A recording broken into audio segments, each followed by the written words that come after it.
Testing, testing, testing. 1, 2, 3. Let me know if you guys can hear me. Let me know if you can hear me. Let me know you can hear me on YouTube as well. Good evening, everybody on YouTube.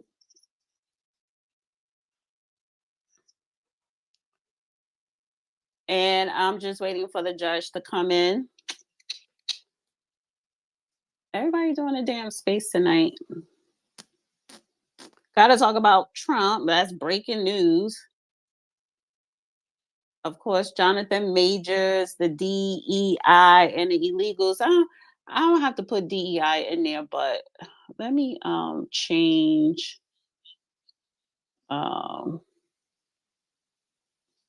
Let's see.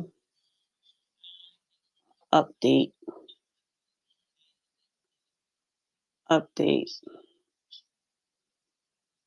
Breaking Trump. Let's see. Not ban. Not ban. Oh, here go to judge. Hey, where you at? Invite the co-host. Hey, what's going on? Hi, you have a lot of stuff going on in the background. Yeah, I'm at work right now, unfortunately, but Judge, I sent you the co-host. I sent you the co-host request. But I'll be there in spirit, and then I hope, and later on I'll listen to the recording of your little podcast that you're going on. All right, I appreciate it, Ali. Okay, then thank you. I'm on. Thank you. You're welcome. Hey, Judge. I'm on. Can you hear me? All right. How are you? I guess people. You actually here on time. I guess people will bring themselves in. All right. So let's get to what is breaking, right? And everybody want to go do a Twitter space and talk about Trump. Let me just pull up an article because I pull up several things inside of the chat. All right, so 37 minutes ago, Colorado Supreme Court. Wait, what is that in the background? Mute up for a second. Judge. Yes. Can you mute because I can hear something banging in the background? That was me pulling the chair up. Oh. Colorado Supreme Court rules Trump is disqualified from presidency for the January 6th riot. The Colorado Supreme Court ruled Tuesday that former President Donald Trump is disqualified from holding the presidency under the Constitution's so-called insurrection clause and ordered the Secretary of State to exclude his name from the state's Republican presidential primary ballot. The landmark decision from the Colorado Supreme Court that Trump cannot hold public office under the Civil War era provision is unprecedented, and it marks the first time a court has found him to be ineligible to return to the White House due to his conduct surrounding the January 6, 2021 attack on the U.S. Capitol. The ruling does not apply outside of Colorado, and the state high court paused its decision until January the 4th, one day before the deadline for the Colorado Secretary of State, Jeannie Griswold, to certify the candidates for the state's March 5th primary. Quote, we conclude that because President Trump is disqualified from holding office of president under the Section 3, it would be a wrongful act under the election code for the secretary to list President Trump as a candidate on the presidential primary ballot, the court's majority wrote. Therefore, the secretary may not list President Trump's name on the 2024 presidential primary ballot, nor may she count any write-in votes cast for him, because I was about to ask that people could write his name in. So lawsuits challenging Trump candidacy have been filed in more than 25 states ahead of the 2024 election. Though the Colorado case brought on behalf of 6 voters marks the most immediate threat to his campaign. What do you want? What Trump is likely to appeal the decision to the U.S. Supreme Court, setting up high-stakes showdown over his eligibility to run, just as voters in early states begin casting their ballots in the Republican primaries and pausing its decision. The Colorado Supreme Court said that if it reviewed to the nation's highest court is sought before January 4th, it still will remain in place. The secretary will be required to list Trump on the 2024 ballot until the U.S. Supreme Court rules. Go ahead, Judge. You know, this is the best thing going for Trump's campaign. It is galvanizing his base. And it's the same kind of abysmally ignorant and stupid political move that the U.S. Supreme Court made when it ruled on Roe v. Wade so close to the 2022 election that it cost the Republican majority a landslide victory by their party, giving folk that single issue. Another thing, the U.S. Constitution says no person shall be deprived of life, liberty, nor property. Also, that goes into the 14th Amendment as well.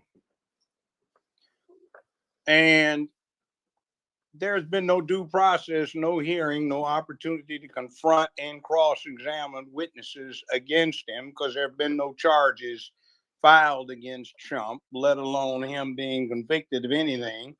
So he's been deprived of his rights as a citizen in a summary fashion. Additionally, on a primary, all that is giving a consensus of what a particular party thinks about somebody. And what you're doing, in effect, is depriving a slate of electors of the opportunity to run, also without due process of law.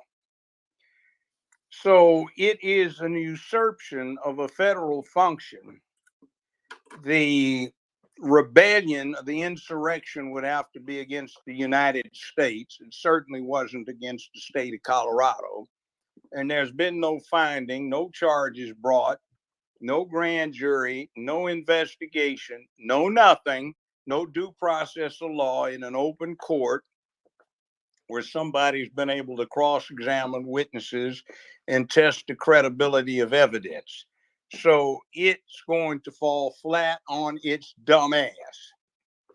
And I am a little embarrassed as a judge to see the naivety of some of the people that we have on the bench now who have scant backgrounds in real law, which I call that type of law where you have a person or people on the other side of your desk rather than dealing with something hypothetically out of a book.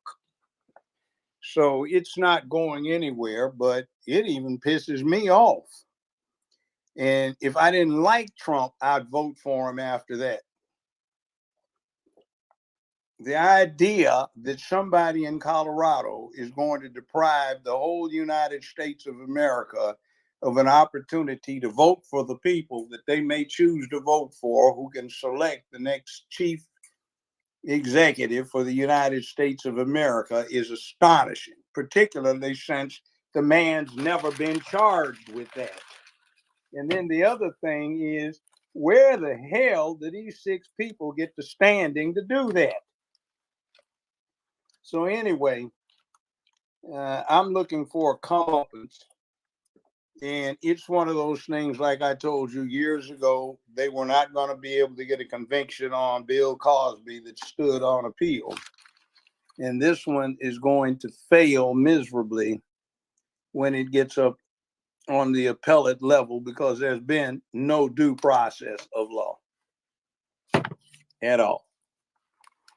So, all right. And matter of fact, Trump wasn't even heard. So it's garbage. It's just an embarrassment to law how far it is sunk these days. So anyway, I'll rest the mic on that one and pass it. So several things we definitely going to talk about Trump and the Colorado Supreme Court. Jonathan Majors, did he get a fair trial? Illegals and the DEI, the Diversity, Equity, Inclusion program out of this administration. So with this coming down now, breaking news, what does this say for America? And what Constitution amendment was disregarded in this ruling? You can unmute, you're muted, Judge. It's just plain due process of law. In other words, somebody out in the streets accuses somebody of doing a crime, which insurrection is. Nobody's indicted, but because some people say he committed this, you're supposed to say, okay, he did it. See, that's stuck on stupid. That's the kind of thought process by people that never understood the law. And they spent too much time in the first year of law school paying attention to what they thought could make them a lot of money rather than the fundamental law that impacted how the country operates. That's what you're looking at. Mm-hmm. So if anybody want to come up and talk about any of the topics, please do so. Request to come up, and you can request as we're going along. So, all right, you address that, and we may be going back and forth because people want to come up and talk about Trump in Colorado, can do so. Now, do you think that other states, the ones who have early primary voting in the upcoming months of next year, do you think that other key states are going to follow suit with Colorado? And legally, can they? Still a matter of what the United States Constitution says. Still a matter of the U.S. Supreme Court. And remember how it's constituted these days. And also keep it up. You're guaranteeing that Trump will be the next person sitting in the White House after the 2024 proceedings. Practically a guarantee. Mm-hmm. Yeah, but I don't know. I think I'm looking at it because, listen, I'm not an expert in law, but when you are disregarding the Constitution, bending the law, not following proper due process, right? And then you have a Supreme Court in one state. A lot of times you have other states, other Supreme Courts in other states following suit, i.e., the abortion, the overturn of abortion rights. And then, you take it to the United States Supreme Court. So when this goes to the United States Supreme Court, how do you think they're going to rule?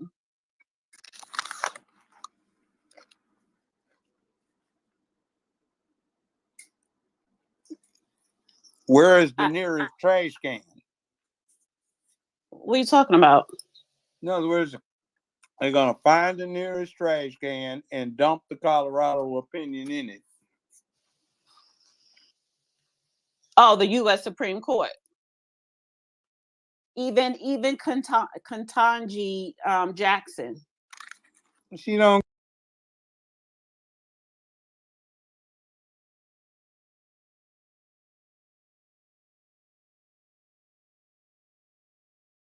even figure out what a woman is. So I'm not having any confidence in her. And over my half century plus in law, I've run into some of the dumbest shit you ever want to see is sitting in a bat cave on a bench.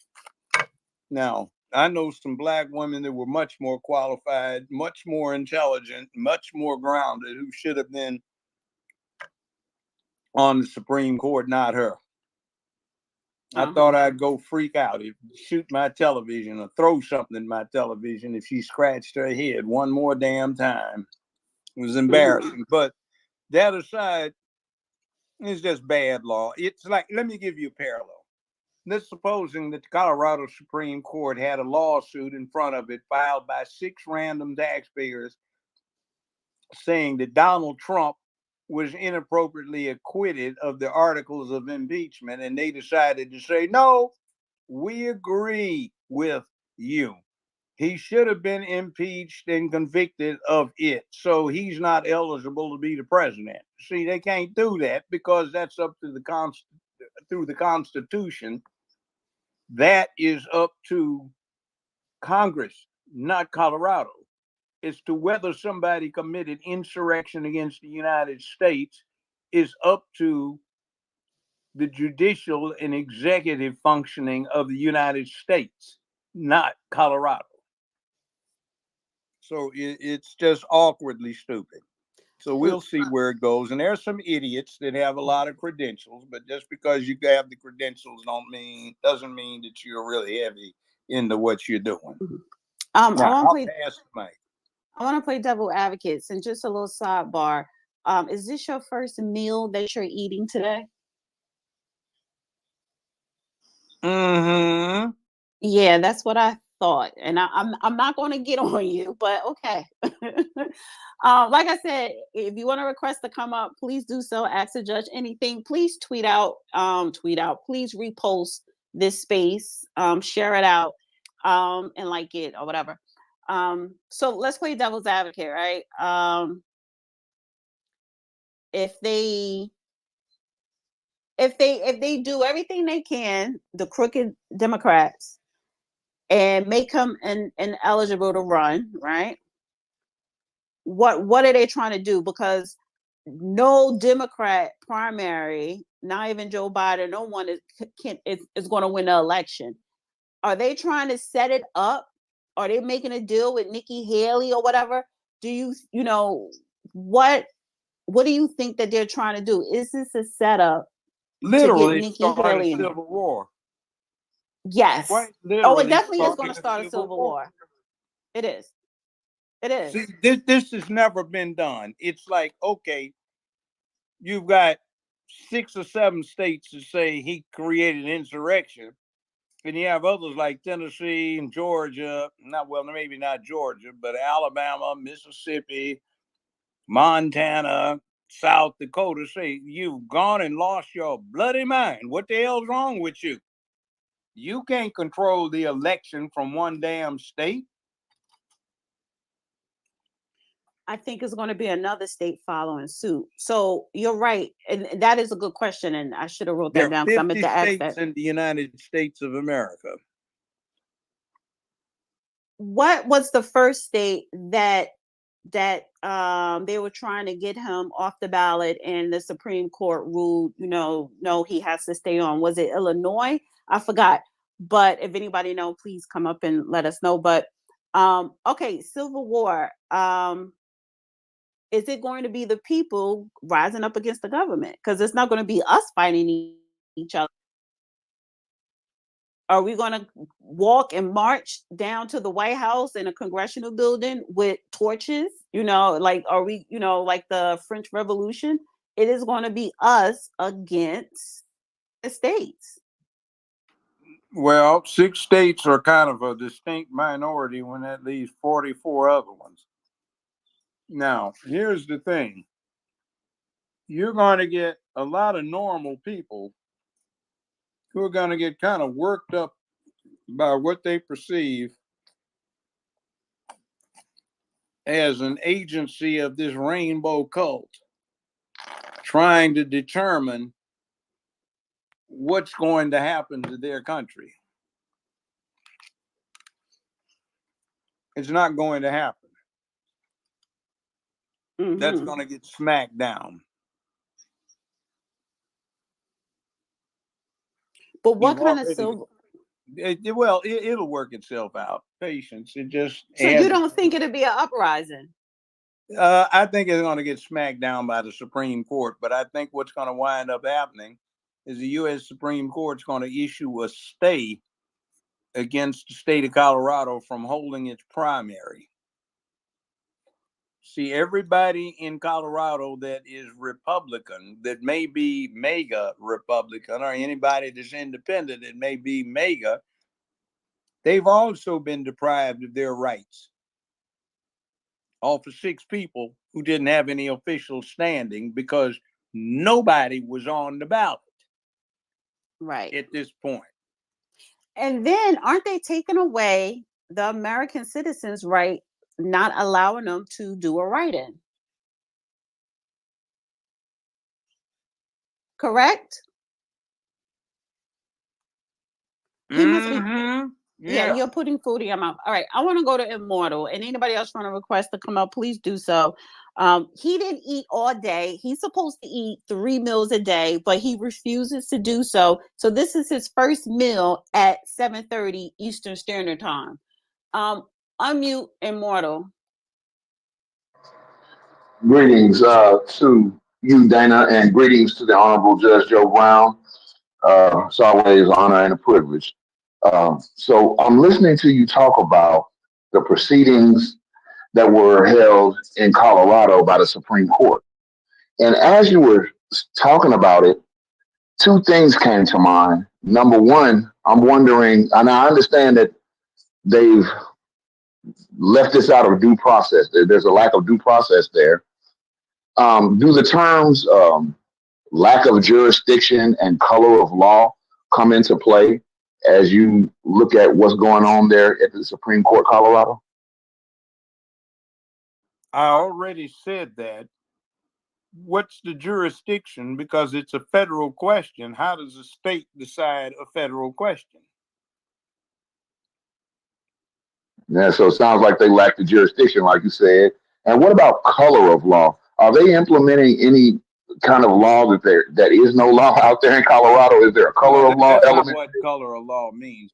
Acting under color of law is an old term of art. It means you're doing something wrong, but covering it up by claiming to act within the law. Now, that could be what they're doing. They're trying to sabotage the election process, which is obviously what they're doing by acting under color of law. In other words, we're doing something following the law. No, you're not.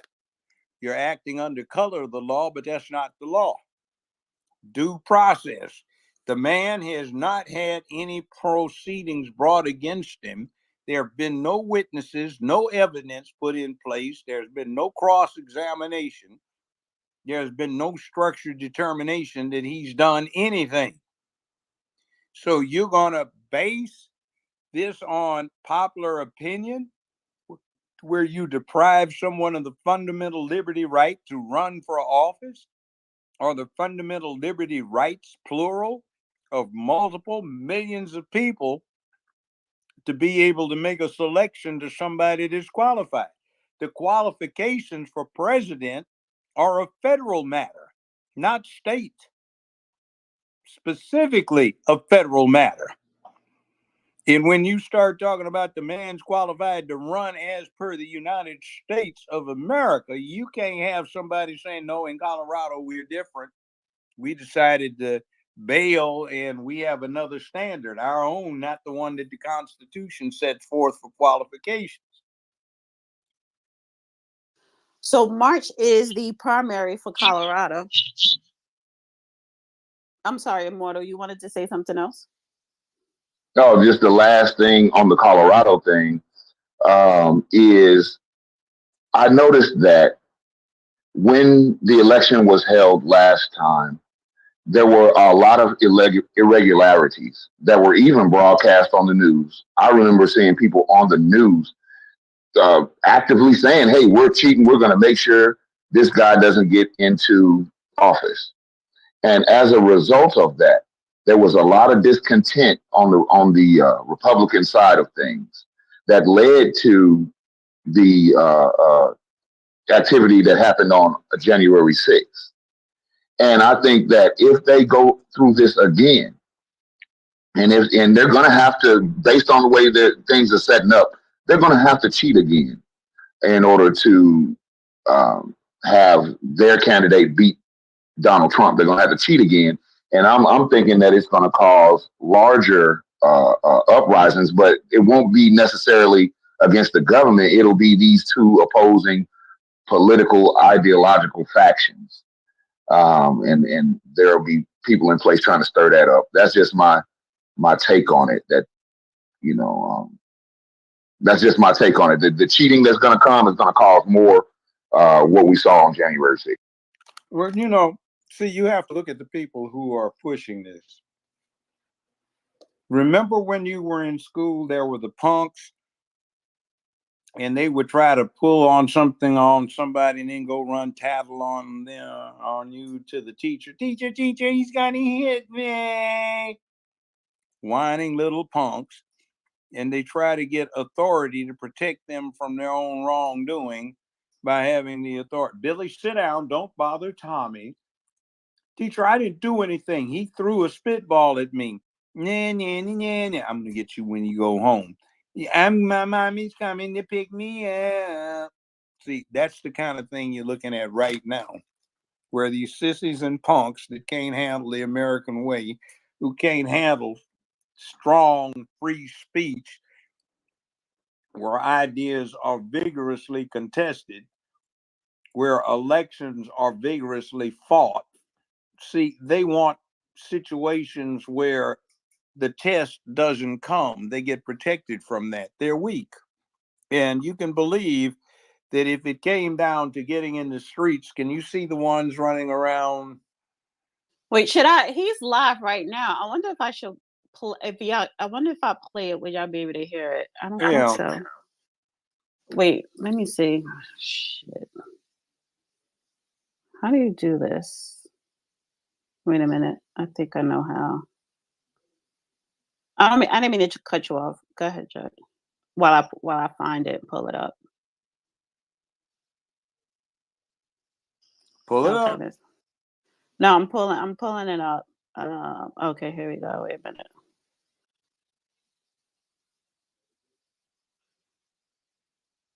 Let's see.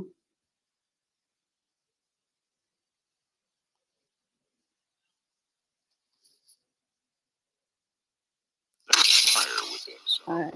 Can you hear that? Yeah.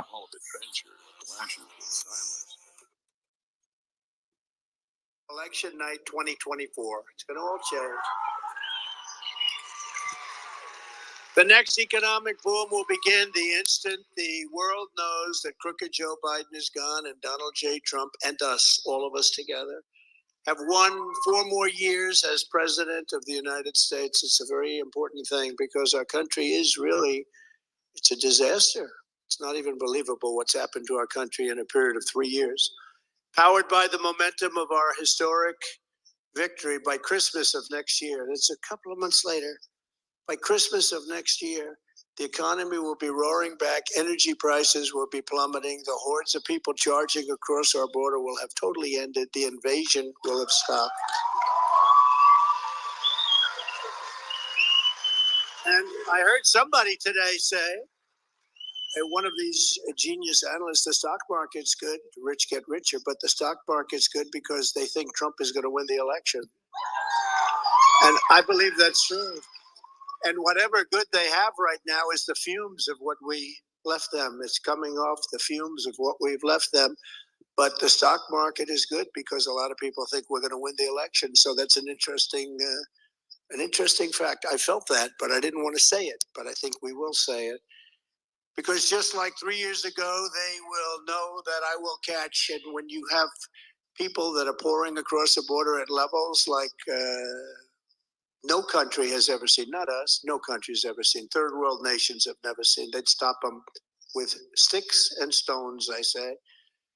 But they'll know that I'll catch them and we'll send them home and the entire world will be safer and more peaceful because everyone will know that the days of Biden surrenders are over. So many mistakes. There's been nothing good that's happened. Nothing good. What good has happened in the last 3 years?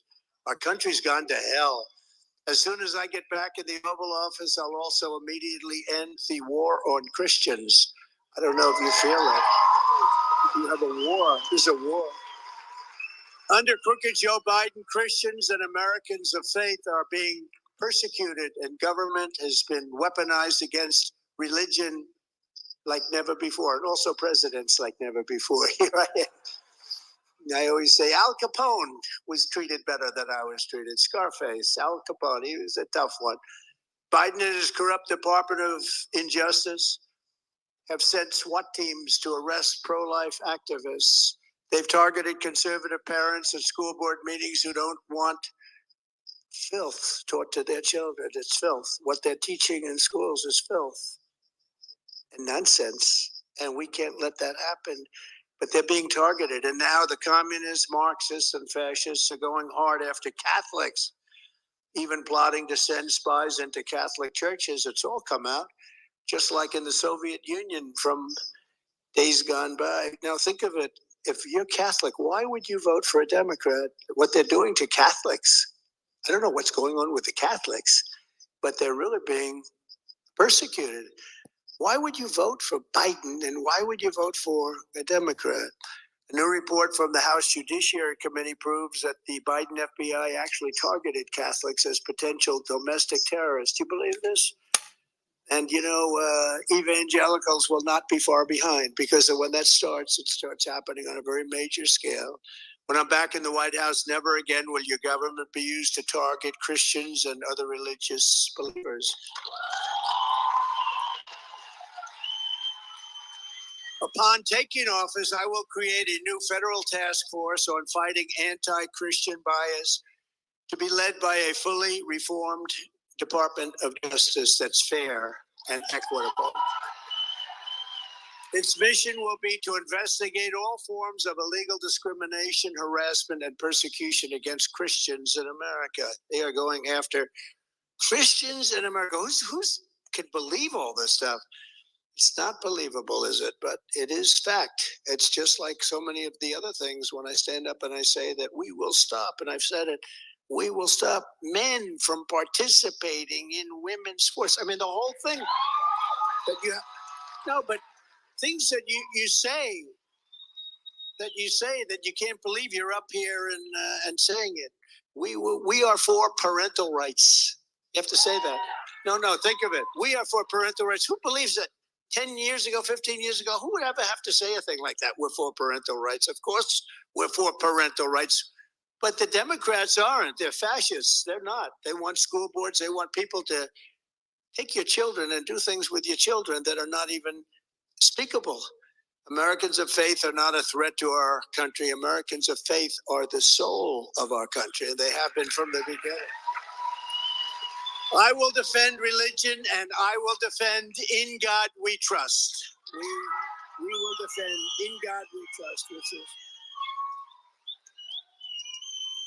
And you know that very important phrase is under siege. You do know that, right? We will defend it 100%. When Joe Biden lit the national Christmas tree earlier this month, he completely failed to even mention the birth of Jesus Christ, which is hard to do if you're celebrating Christmas, right?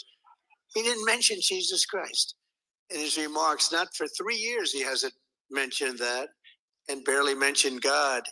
When I was president, we brought back the beautiful phrase, Merry Christmas, and I said I'd do that. I'm very proud of that, actually, because as I said at the beginning, it was really under siege. And when I lit the Should I continue to keep having y'all listen? to publicly celebrate the I'm Christmas, listening.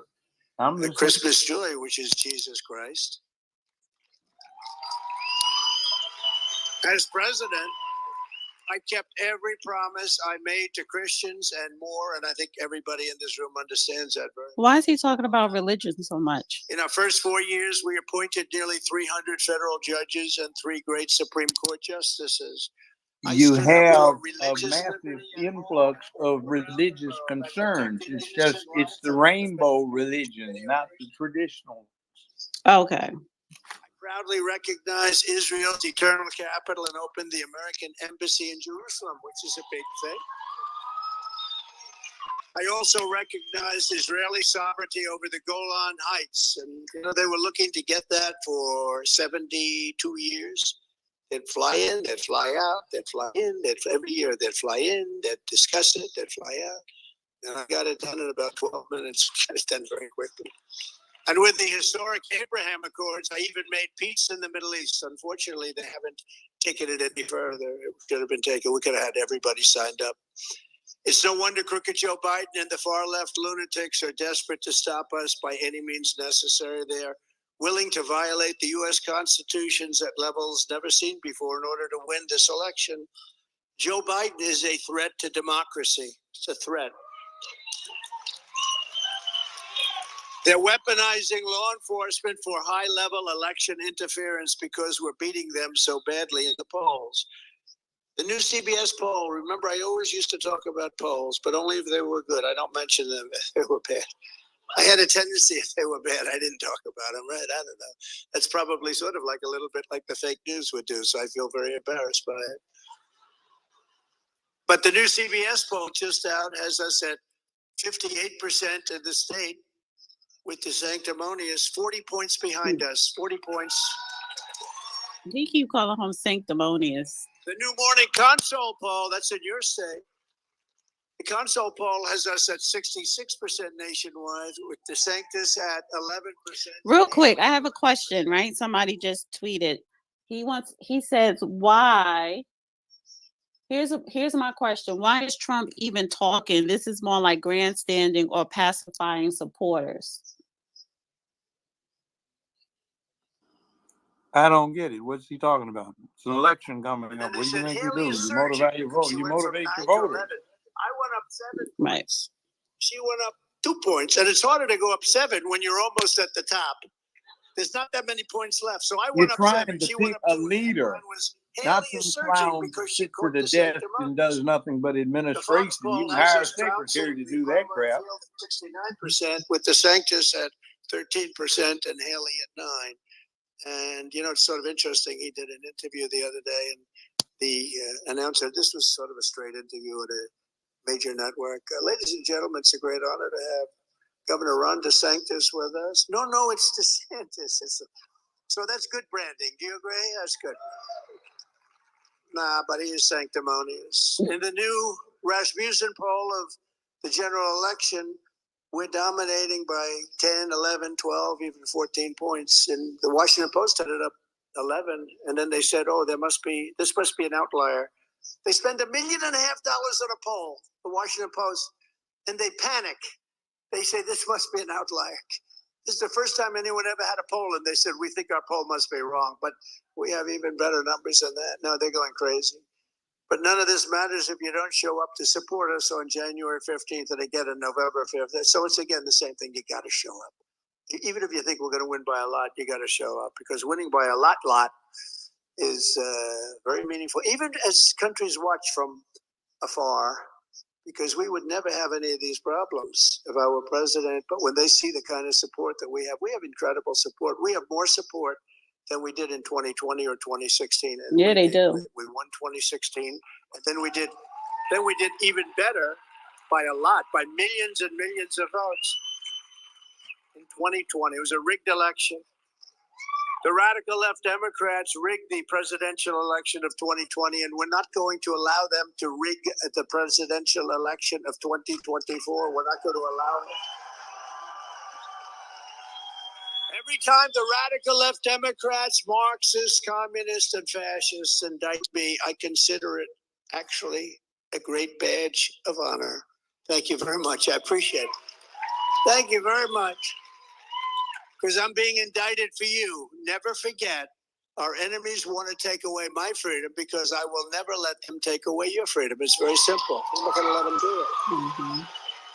They want to silence me, because I will never let them silence you. And in the end, they're not after me. They're after you. I just happen to be standing in their way, and I always will stand in their way. And, you know, I've been saying this a lot lately, because I see the kind of crowds. We go up to these large areas. We come out to the rural areas. No matter where we go, we have packed houses, some of them. We filled up an arena last time, a massive arena. We had thousands of people outside, couldn't get in. Brad was there, couldn't get in. He got in. We almost said, keep him out. Let's keep him out, right? No, he's always going to be invited. This is far more than a campaign. This is the greatest political movement in the history of our country. That's what it is. This is a great political movement. This is not just a campaign. And together we will once again fight for Iowa families and Iowa farmers, just as we did 4 straight years. We fought for you.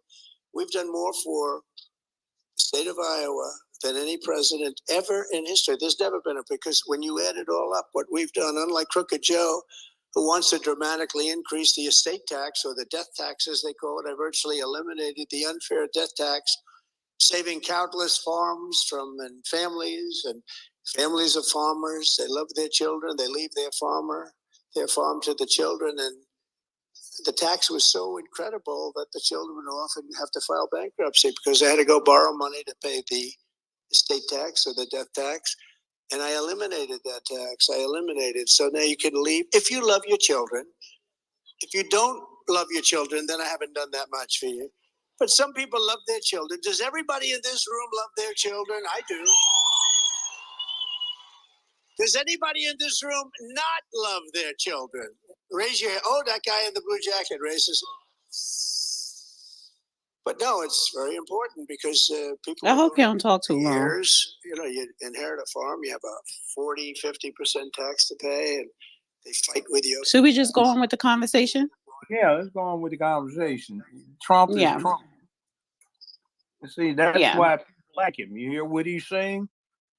We got in when he was talking about religion, but the main problem we have in America right now is that we've got a secular religion, the rainbow cult, that the government is attempting to force down everybody's throats, whether they like it or not. It's almost something out of medieval Europe, where they decide this is the religion you're going to have and you're going to like it or you're going to get burnt at the stake. You can't put a nativity scene in a city hall, but you can hang rainbows all over the place. You can't put a cross under an American flag on a government building, but you can put the rainbow flag. You can't put a crescent for Islam there, but you can put the rainbow flag there. You can't put one for Buddhism, Hinduism, or anything else, or Judaism, but you can put the rainbow flag there for that particular secular religion. So it's trying to impose a religion with all of the zeal that people had, where they had new, strong religious movements. And if you don't understand it, think about Buddhism. It's an old, elegant, noble religion, but it doesn't have a God. It's a system of philosophy. Same here. And we've destroyed most of the teaching of principles, rights, wrongs, duty, honor, obligation, bravery, courage, standing up to bullies, and stuff like that. And people want a substitute, so they get one that's like what you get with a pulpit pimp preacher who says, as long as you believe, you can get to heaven no matter what you do in the real world. So we are being taught as a nation that there are no longer consequences, which is a damn lie. There are all kinds of consequences to what you do, but they aren't limited to eating the wrong kind of food, which seems to be everybody's focus now. They have to do with your conduct and your behavior. And there is no standard for behavior except indulgence of everybody's wet dream, which isn't correct. So what he's doing is he's standing up for something, and this is why people like him. You don't hear anything like this from Biden. Biden is always indulge, no consequence, do what you want, even if it is horrible for everybody else. And when you live in a place like America, there's always been a balance between the individual and his rights and what that individual owes to the collective so he can maintain those rights. Nowadays, there is nothing owed to the collective. The collective is supposed to protect you from doing anything you want to be, including being a damn fool. So that's what we're looking at. Arenza, you requested to come up. We got your hand up. Go ahead. Are you on mute?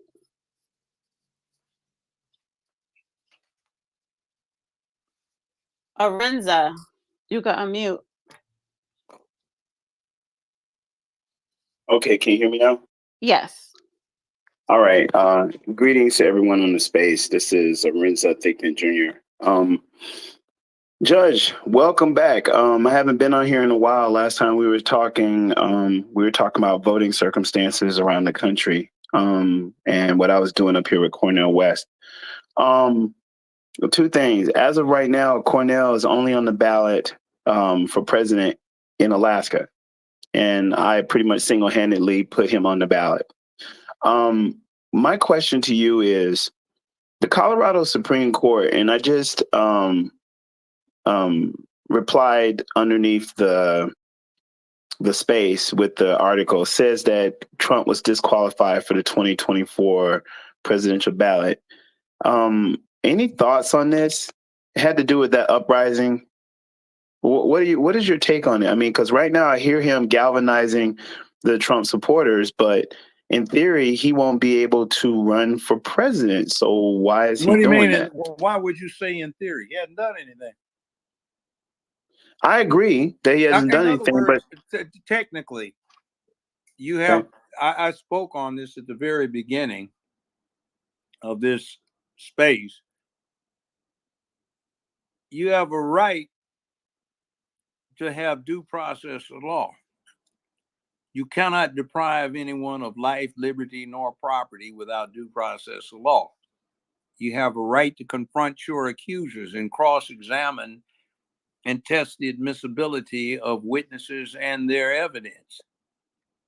Have you heard of any proceeding where anybody has been cross-examined by the defendant who's got the chance to eyeball them? What defendant? There is no defendant. These are some people making an accusation. Even when it comes to a serious crime, you're presumed innocent until you're proven guilty beyond a reasonable doubt. And they are, well, in our opinion, he led an insurrection. That's a crime against the United States of America, not Colorado. Colorado has no jurisdiction to determine that. That's a federal matter. It's a federal matter, not a state matter. Why are they getting away with this? Because there are some dipshit, stupid ass judges. And look, I've been doing this for 50 years. I've been a law professor. I've been to law school, lectured at many law schools, even Yale, on a regular basis 30 years ago. And some of the people that I talked to as students were dipshit, ignorant students that didn't understand consequence. And now some of them are sitting with bat caves on appellate benches, and they're still ignoramuses. They don't get it. They spent their time trying to figure out how to make money. They spent little to no time figuring out what this Constitution is when it comes to the law, the consequences of the Constitution, and what that means to citizens and rights of people. They don't understand that. They've been in academia, in business, but they have had few real people sitting on the other side of their desk. Too few of them have ever represented ordinary people in a jury trial. Too few of those judges had jury trials as lawyers before they took to the bench. They've got some I'm aware of and started long after I started practicing law. There's one person on an appellate bench.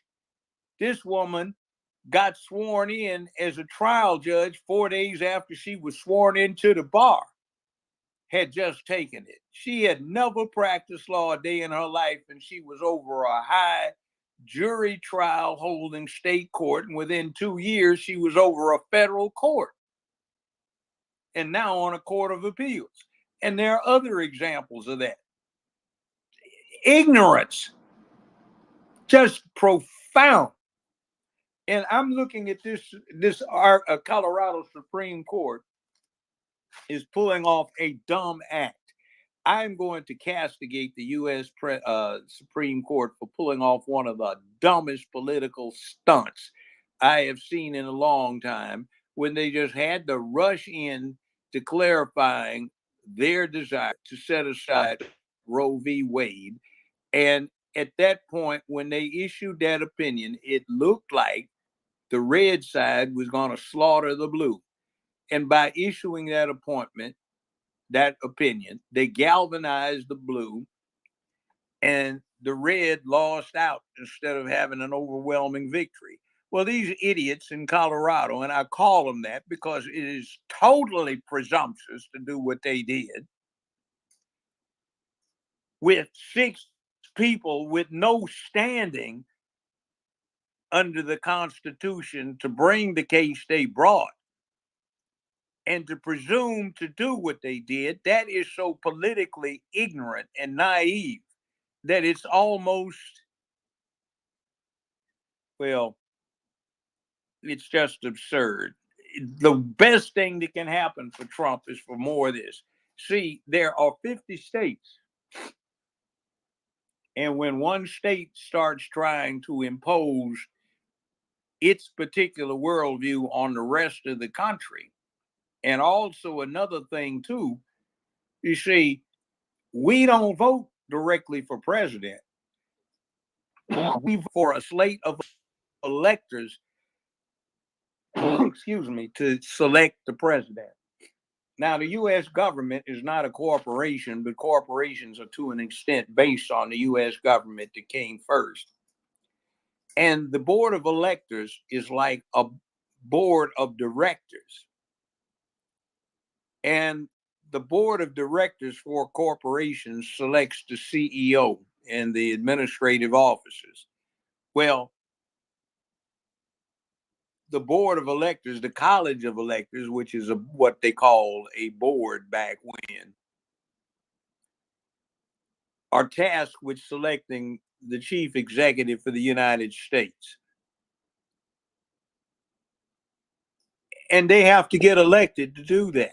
So what happens is every one of the potential electors who might support MAGA has now been deprived of his or her liberty rights without due process of law.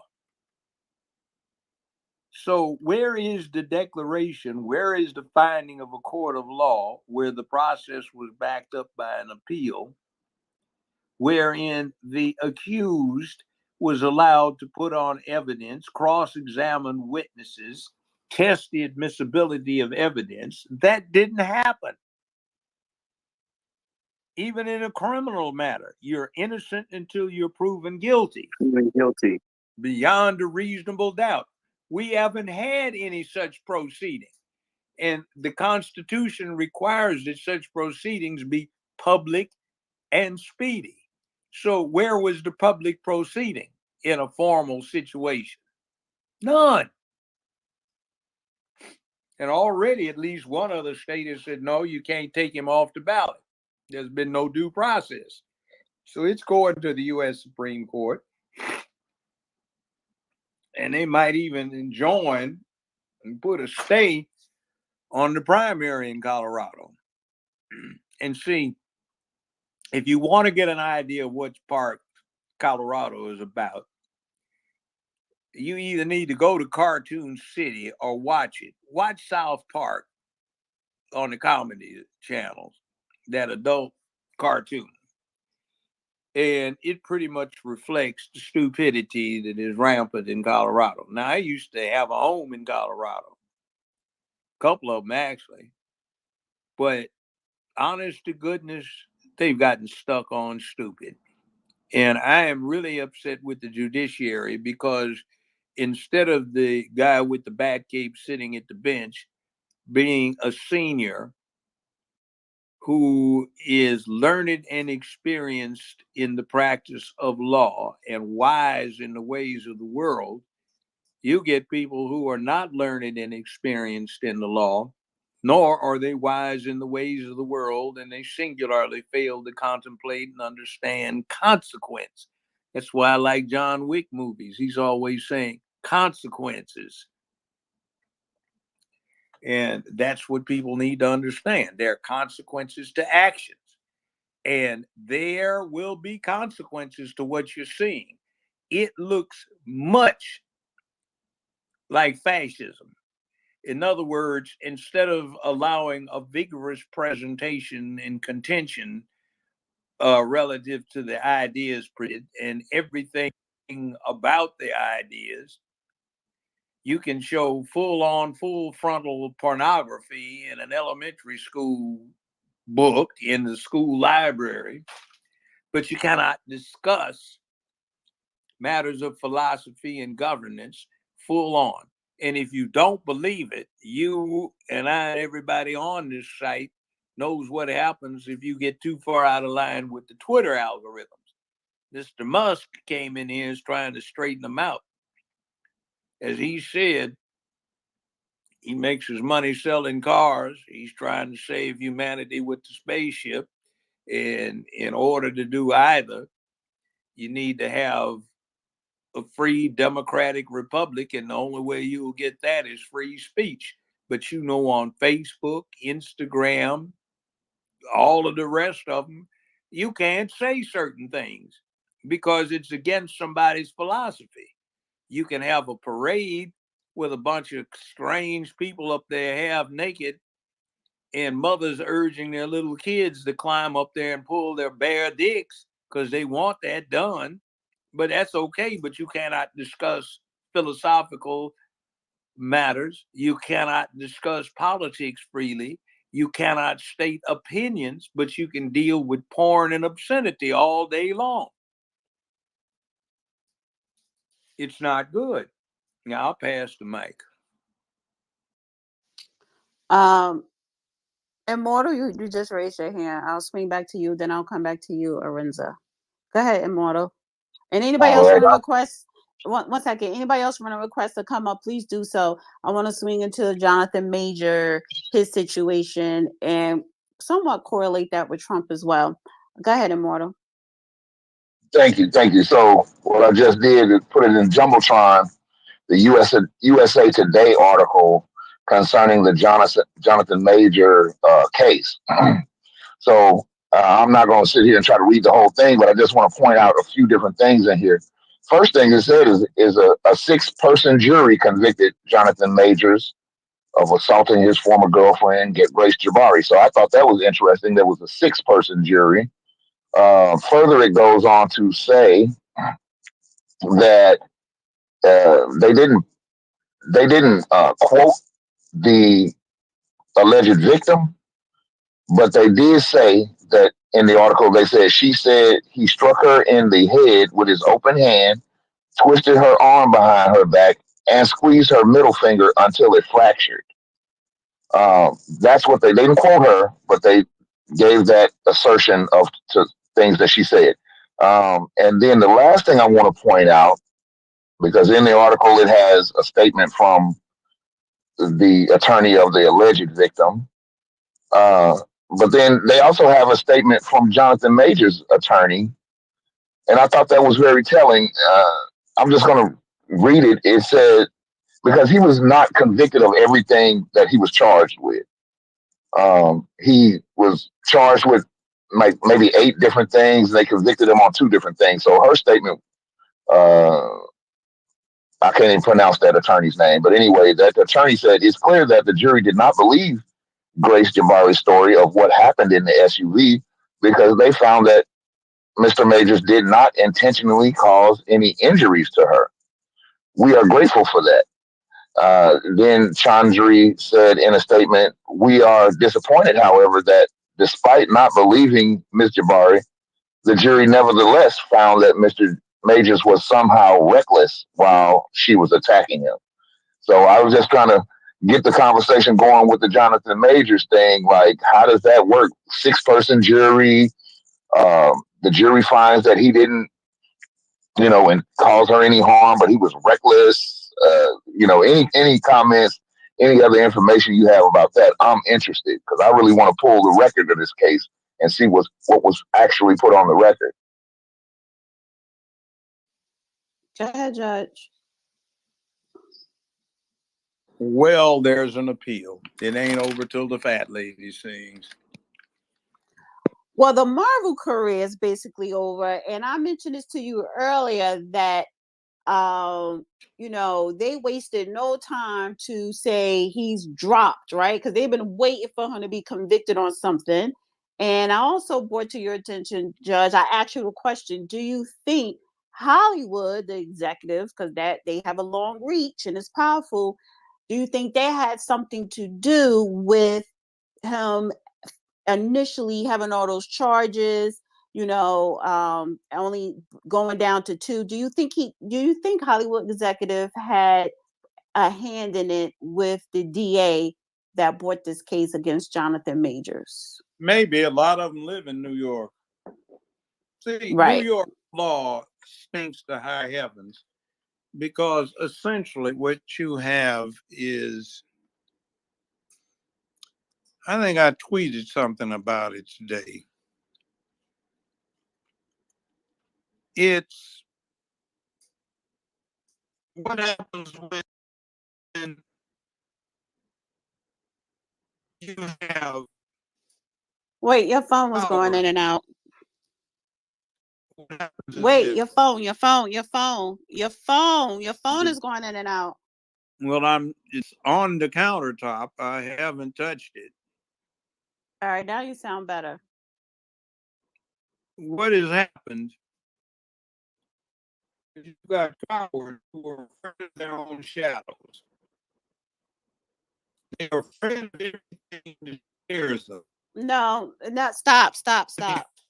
What happened just now? No, you're in a matrix. Stop.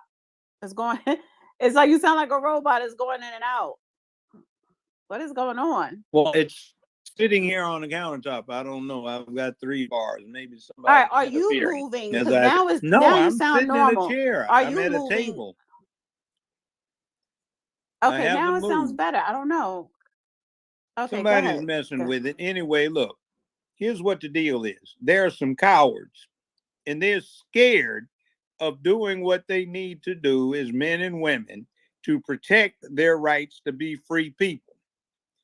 So they want to empower a system. And what they do is they come up with strange laws, particularly in places like New York, New Jersey, or California. And those laws become so complicated and lacking in common sense and understanding of human nature that nobody knows what the hell they mean. Now, we talked earlier today, you and I, about that thing where we had to discuss on a Twitter space where that guy knocked on the door of the apartment and then stood over by the staircase. The woman came out, then this guy. We're talking about the New York City shooting in the Brooklyn projects. Yes. Yeah. Okay. Now, anywhere else in the United States of America but New York, people would have said, he had it coming, damn fool. But in New York, you've got all of these things about retreat, no retreat. And if I'm not mistaken, the testimony was that Majors ran 6 blocks down the street. And what he did was reckless, trying to get away from her and retreat. And you get all of this mess going on. As you said, what's the matter? You can't get 12 people in the jury, or are you so much in a hurry to deal with satisfying Hollywood? You know, Hollywood is like if a woman farts in New York, they got to go clear the air in LA. It's crazy. And that's not good for women either, because it's insulting to women's integrity. But when you get a place like New York, where people are scared to do what they need to do to be free, independent people enjoying liberty and rights and freedom, then you start getting a real live mess. And you blow stuff way out of proportion. Now, I have a sneaking suspicion that one of the issues that might come up in here is that the jury wasn't given the correct instructions.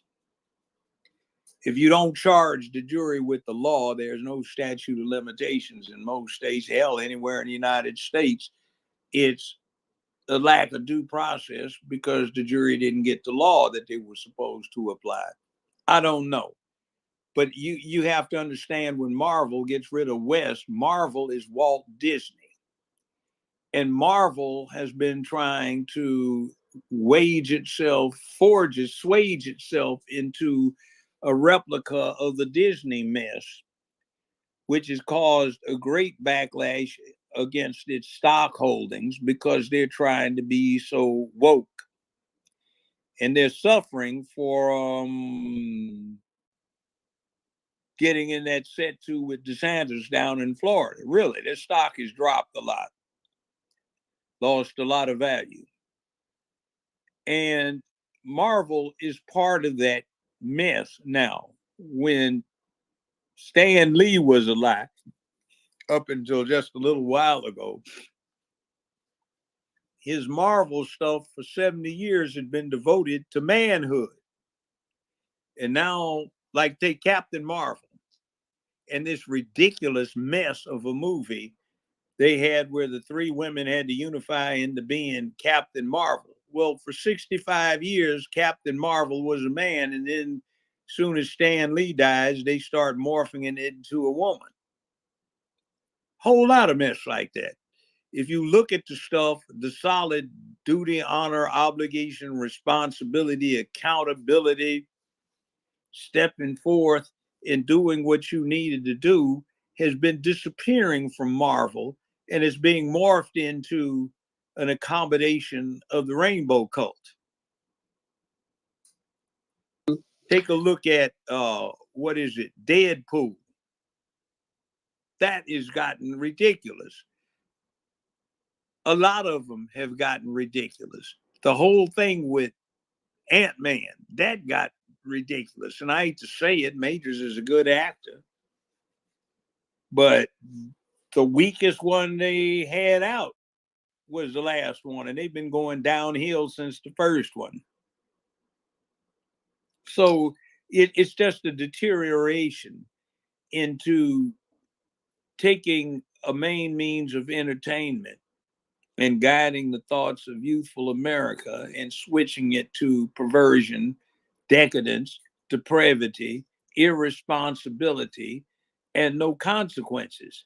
Now, anybody in the rest of the country would say, you know, if the dog bit you, okay, that's bad. But if you back the dog into a corner, tease the hell out of the dog, and provoke the dog to get bitten, to bite you, then that's your problem.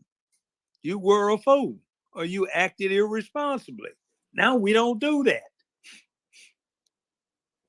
So that's New York. Thank God the rest of the country isn't that way. And by the way, that's why we do have the Electoral College. So New York can't run the rest of the country. I want to go to real quick, Arenza, you could just real quick make a statement because I want to get to new speakers, Pat, Tyson, and Ishma. Go ahead, Arenza. Okay, can you guys hear me? Yes. All right. First off, Judge, thank you. Please follow me on this platform because I want to show you some of the stuff that I'm working on directly that also involves you there in Memphis, Tennessee. I also want to thank you for clearing that up about the Colorado Supreme Court because obviously they have some infighting going on. And what I'm seeing is a nasty altercation to try to keep Trump from being able to be in the spotlight, because now they're learning that a lot of Black Americans are turning to Trump for solutions. The other thing I also want to say is about what you said about the Marvel and the DC industry. I was excited to try to watch Aquaman in 3D, but now I don't think I'm going to any type of You just symbolic gesture. Okay, can you hear me now? Yes. Yeah, I was gonna watch that Aquaman movie, but I don't think I'm gonna do it now because it seems like it's whites versus blacks. Like it doesn't have any symbolic gesture of heroism and call to duty. It just seems like it points fingers at a group of people to say you're bad and we're good. But again, what do I know? But I just wanted to say thank you, Judge, and please follow me on this platform. I'll land my plane. Thank you so much. I'm gonna go to Pat. Okay, send me a text and send me a post and remind me. Okay. I want to go to Pat. Okay, Judge. Pat, you got mute. Hi, Dana. Thank you. And hi, Judge. I also want to thank you for everything you've done and you're teaching us and everything like that. I'm doing my best to spread the information that you're giving us to people of my age group. Hello, anybody there?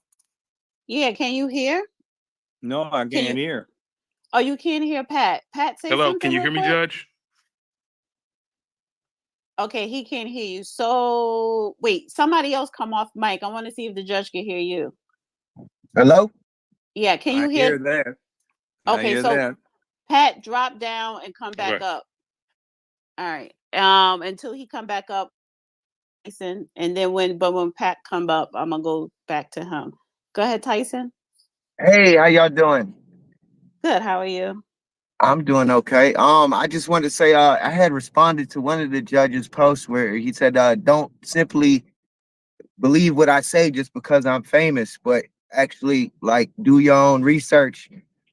And I just want to say, like, one of the main reasons I even started listening and also like following the judge is because like a lot of the videos he did speaking out about Biden and Kamala and Obama, like being one of the few, celebrity black people actually saying anything about anything and not just like staying to the script of what they want everybody to march to.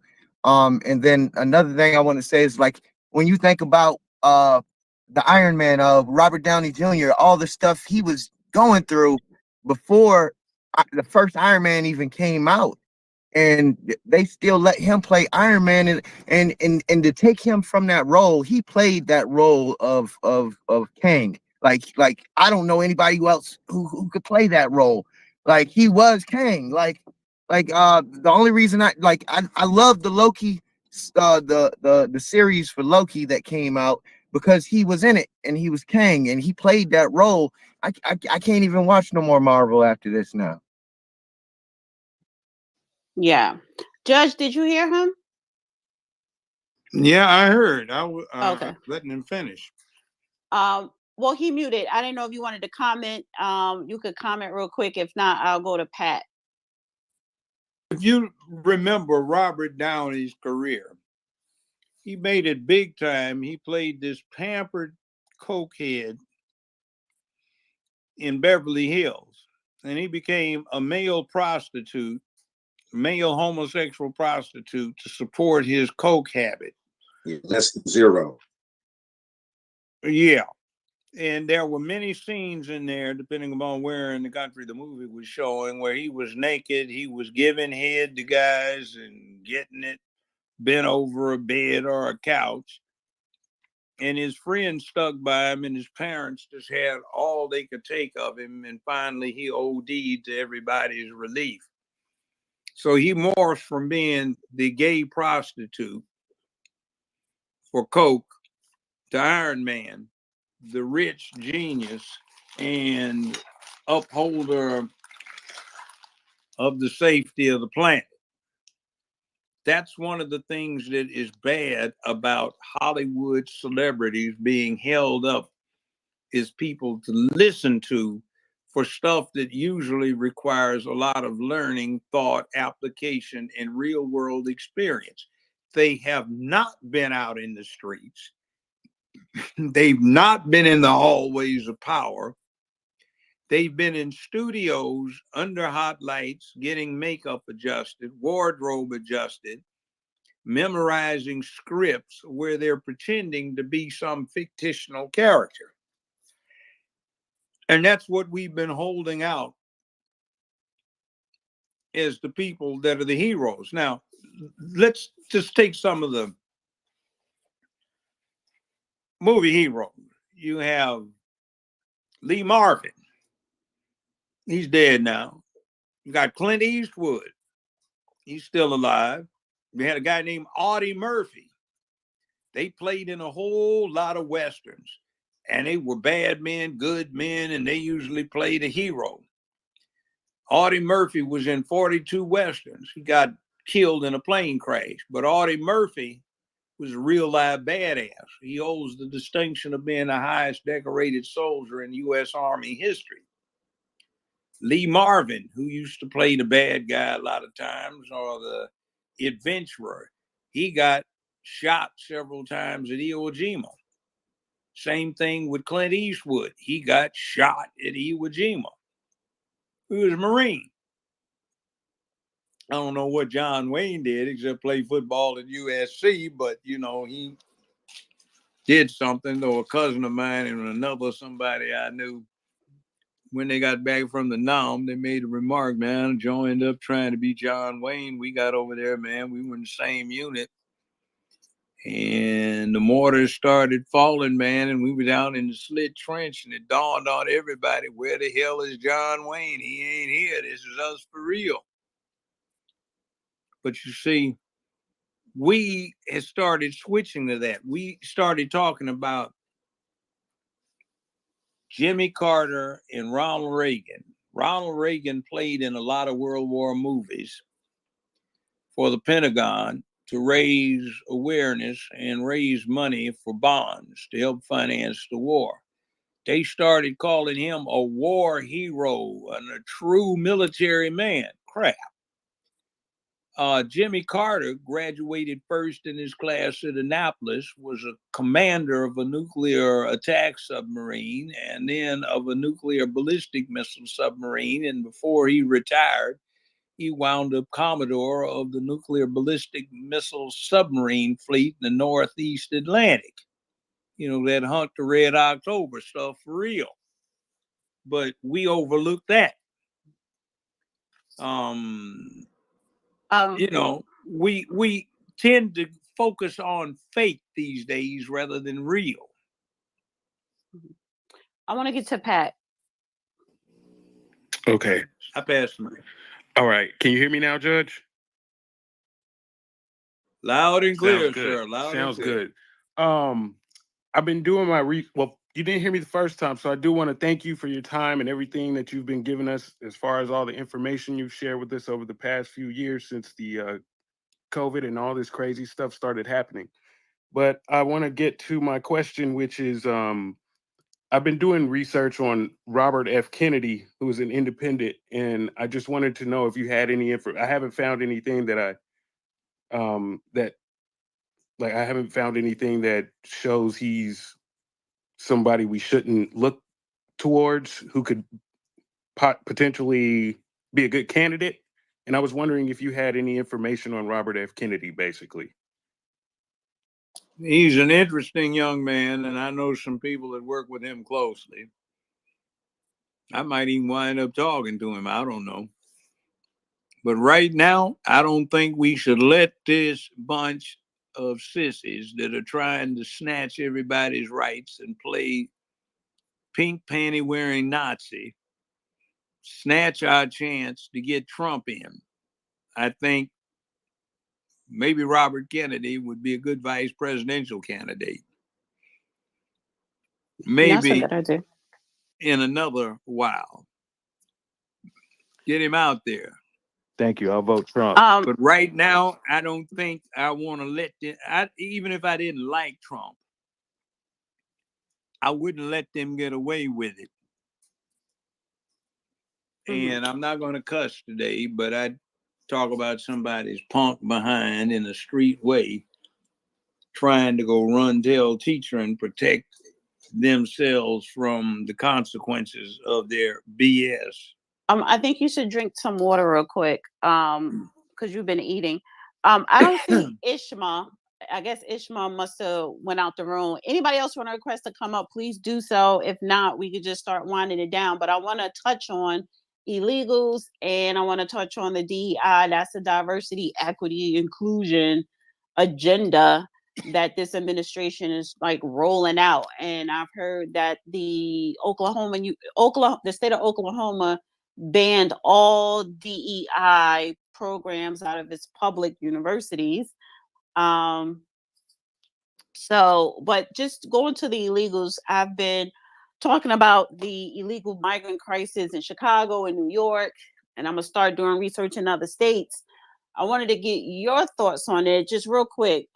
France, the French Parliament basically told the president, you want to sit your ass down on this immigration, because they just passed, the France Parliament late Tuesday approved the immigration overhaul that was made tougher under right-wing pressure, securing a legislative win for President Macron, but risking a political crisis for a leader elected twice on centrist vows to keep far-right populists at bay. No, I guess that was in his favor. So a French Senate received 349 votes in favor against 186 votes during the late night session, National Assembly, the lower house. to not hold absolute majority. What was the outcome? The bill creates 1-year temporary residency permits under some conditions for skilled workers in field experiences, labor shortages, and streamlines the asylum process. But it also tightens rules allowing foreigners to work, live, and study in France. That's an oxymoron. So you're going to let the illegal migrants streamline to the asylum process, and you want to let them work and temporarily for 1 year, but people who want to come work and study in France and work, I guess how we have those HB1 visas, you're going to X that. So when we look at France, when we look at, even in Ireland, they were uprising against illegal migrants all over this world, well, all over the Western part of the world. People from all over other places are trying to come into westernized countries, Europe and here in North America. And I guess in Canada, this administration just opened up the whole damn border. And it said he just said, come, we're not going to health screen you. We're not going to do a criminal background screening. Chicago has a chickenpox outbreak. They also have a flu outbreak. A 5-year-old ended up dead in a migrant shelter in Chicago, probably from some type of ailment that was overlooked. An 11-year-old was strangled to death in a migrant that was housed in one of those hotels. And I'm pretty sure there were other deaths that they're sweeping under the rug so they won't hit the news. But the young children are vulnerable. The mayor finally admitted that a lot of the migrants that the Texas governor is busing into Chicago, they're coming with no shoes, no coats, a lot of children unsupervised, and he don't really know what to do. It's too much. Well, it was too much a year ago. It was too much 6 months ago. Poor infrastructure, right? I'm blaming the government. Now, these are illegal migrants.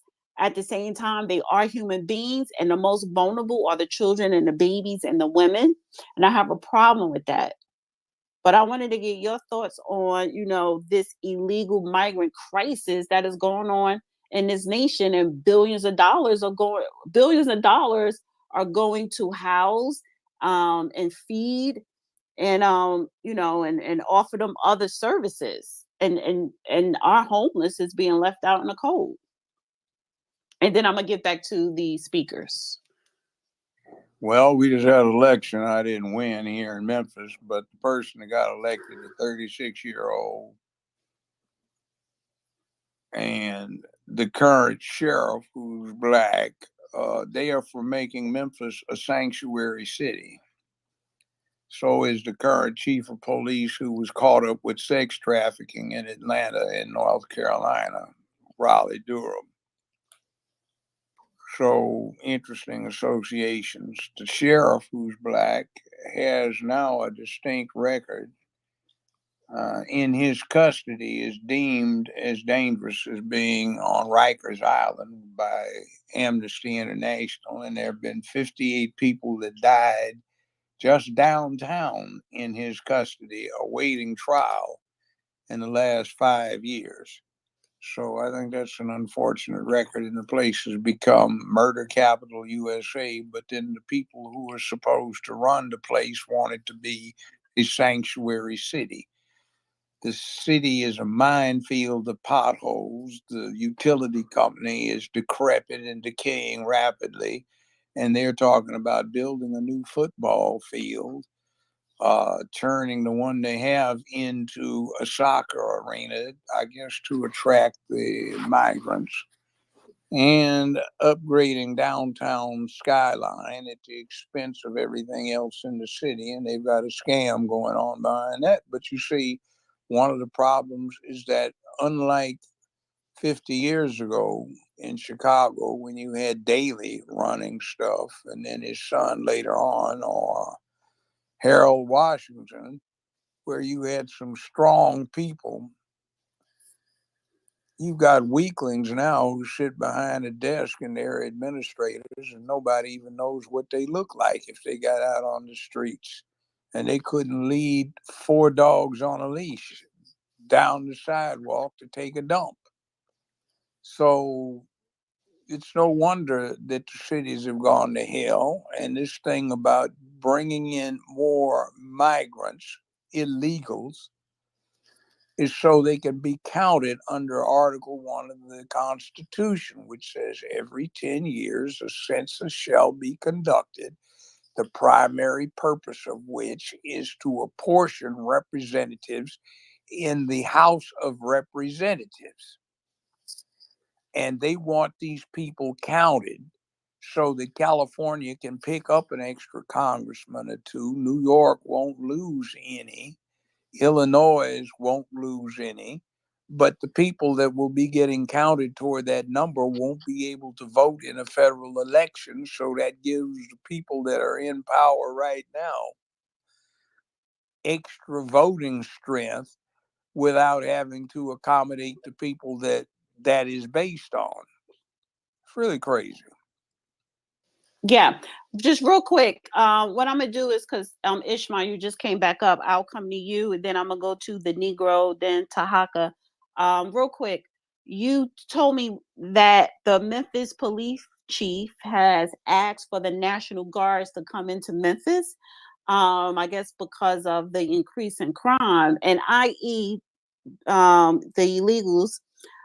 Chicago crime increased by 11,000%. But just briefly speak to the police chief of Memphis who ordered the National Guard to come in, or inviting them to come in. The crooks wanted the crook to watch the hen house.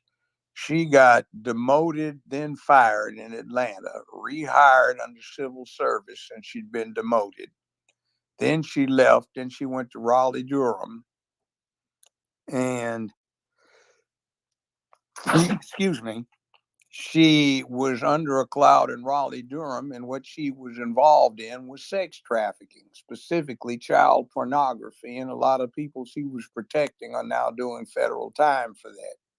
So one of the things that she's talking about, the current mayor and the mayor-elect are talking about, is bringing in the National Guard. Now, the National Guard is not the same as the Reserve.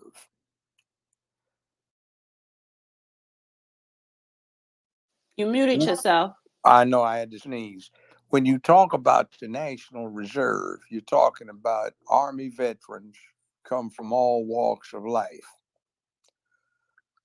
Depending upon what program they sign up under, they may do 4 years or 6 years with 4 active and 2 reserves, or whatever they may do.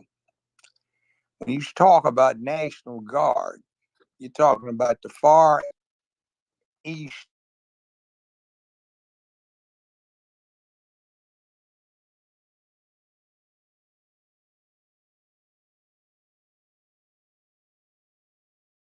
end of Tennessee, which is almost 600 miles away from Memphis. I don't know if you can hear us. I can hear you. Okay, good. They Yeah, I wanted can it hear to you, go out Judge. right at that. Can you hear me? Yes. Yeah, well, they wanted it to go out. They blocked something interesting. See, the National Guard in Tennessee has a lot of 18, 19-year-olds that live in East Tennessee. They are buying a 150 Ford pickup, and there's a Johnny Reb flag on the front bumper. And they want to learn how to shoot M4 carbines, full auto, throw hand grenades, and learn all of this stuff. And I can just see one of them patrolling South Memphis. Hey, boy, what you doing out late night here? I can just see the absolute disaster that that's going to develop into. And any goddamn fool that does not understand that has no damn business trying to run this place. They need to take control, put their little sissy butts on the line, and get out in the streets and start bringing along some of the other people to follow them if they can do it. If they get off of their little selfish game plan to make money for their own bank accounts rather than representing the people. Trump wanted to bring in the National Guards into Chicago, and everybody went all up in arms, Black people and the local politicians, right? But now you have a Democrat city doing the same thing. And you know, and I'm gonna go to, I just want to say this, and then I'm gonna go to Ishma, then the Negro, then Tahaka and Kadaris. But you know, in Chicago, dealing with this illegal migrant crisis, you know, they want to invite the Republicans, they want Trump to come and talk to them or whatever, whatever. And sometimes Black people have to take accountability for their shortcomings, because now you had an opportunity to, you know, get ahead of this, and you kind of lost that opportunity. Trump don't have to come talk to Black people now. He may come talk to you closer to the election, but Black voters is not a factor when it comes to him winning the Republican presidential candidacy. And my point is this: take accountability for our fuck ups and start getting in front of things to make sure that we have an agenda and our agenda is being heard and executed, and we're not allowing our community where we live at, particularly in Chicago, to be swept under the rug or mixed in with the illegal migrants. So when this man wanted to bring in the National Guard in Chicago, y'all told him to F off. Now you have a Democratic city of Memphis doing the same damn thing because she don't know what the hell she's doing, and crime is sky high. So I just wanted to throw that in there. I don't know why you keep dropping down, Ishma. I don't know what's going on with the phone. But unmute. Yes. Yeah, Yes. this is me. Yeah, that's interesting that you said that, sister, because I was just thinking about that speech that Dr. Martin Luther King made right before he passed, that he said that he had feared through this so-called integration that he led his people into a burning house. And within that respect, shouldn't it be about time that we form our own, Black, political bloc, and stop, these individuals coming up to us from different parties, you know, not giving us anything that's accessible. You know what I'm saying? We want tangibles, and they're not, and they don't seem to be doing that, whether we're with the so-called, Democrat or the Republican Party.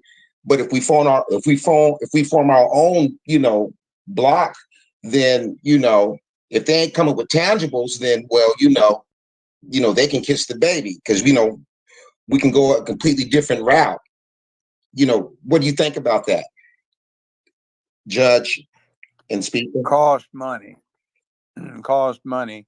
We just had somebody on here. He was trying to get his Black candidate on the primary ballots in various states. He succeeded in Alaska, and it's difficult. Now, what every other ethnic group has done is they belong to nobody.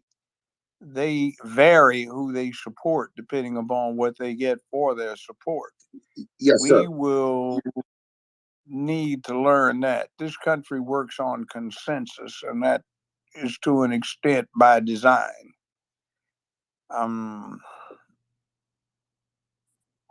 You don't get anything by isolation.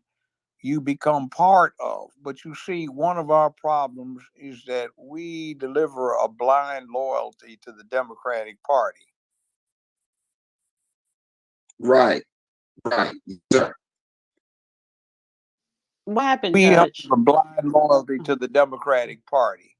The Democratic Party was formed in the second decade of the 19th century for the purpose of exploiting the new Louisiana tariff purchase to spread slavery and protect slavery. The Republican Party was chartered in 1851 for the specific purpose of ending slavery. But we find ourselves on the plantations of the former slave owners, and they treat us like slaves. And the result of that is this: if one party can count on your vote, no matter what they do or don't do for you, they have no incentive to do anything for you. If the other party is sure that no matter what they try to do, they won't get your support. They've got no reason to do anything for you. So by the trick bag we have put ourselves in, neither major political party suffers one way or the other from doing anything or not doing anything for us, because we don't understand the bargain. We're like dogs wagging our tail. You know, your master or mistress can be a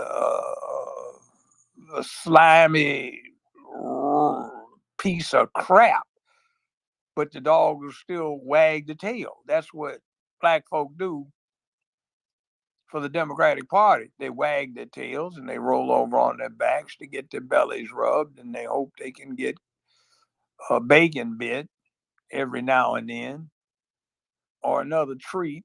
And they walk up with their leashes in their mouths, anxious to go get hooked up so they can take a walk. And that's a disgrace. We spend more time bitching about what's wrong than we do paying attention to what's right. And I tell you, the problem ain't really race anymore. The problem is that there is a group that represents a very small segment of the country's population that has founded a new religious cult. And what they are doing is they're turning everybody against everybody.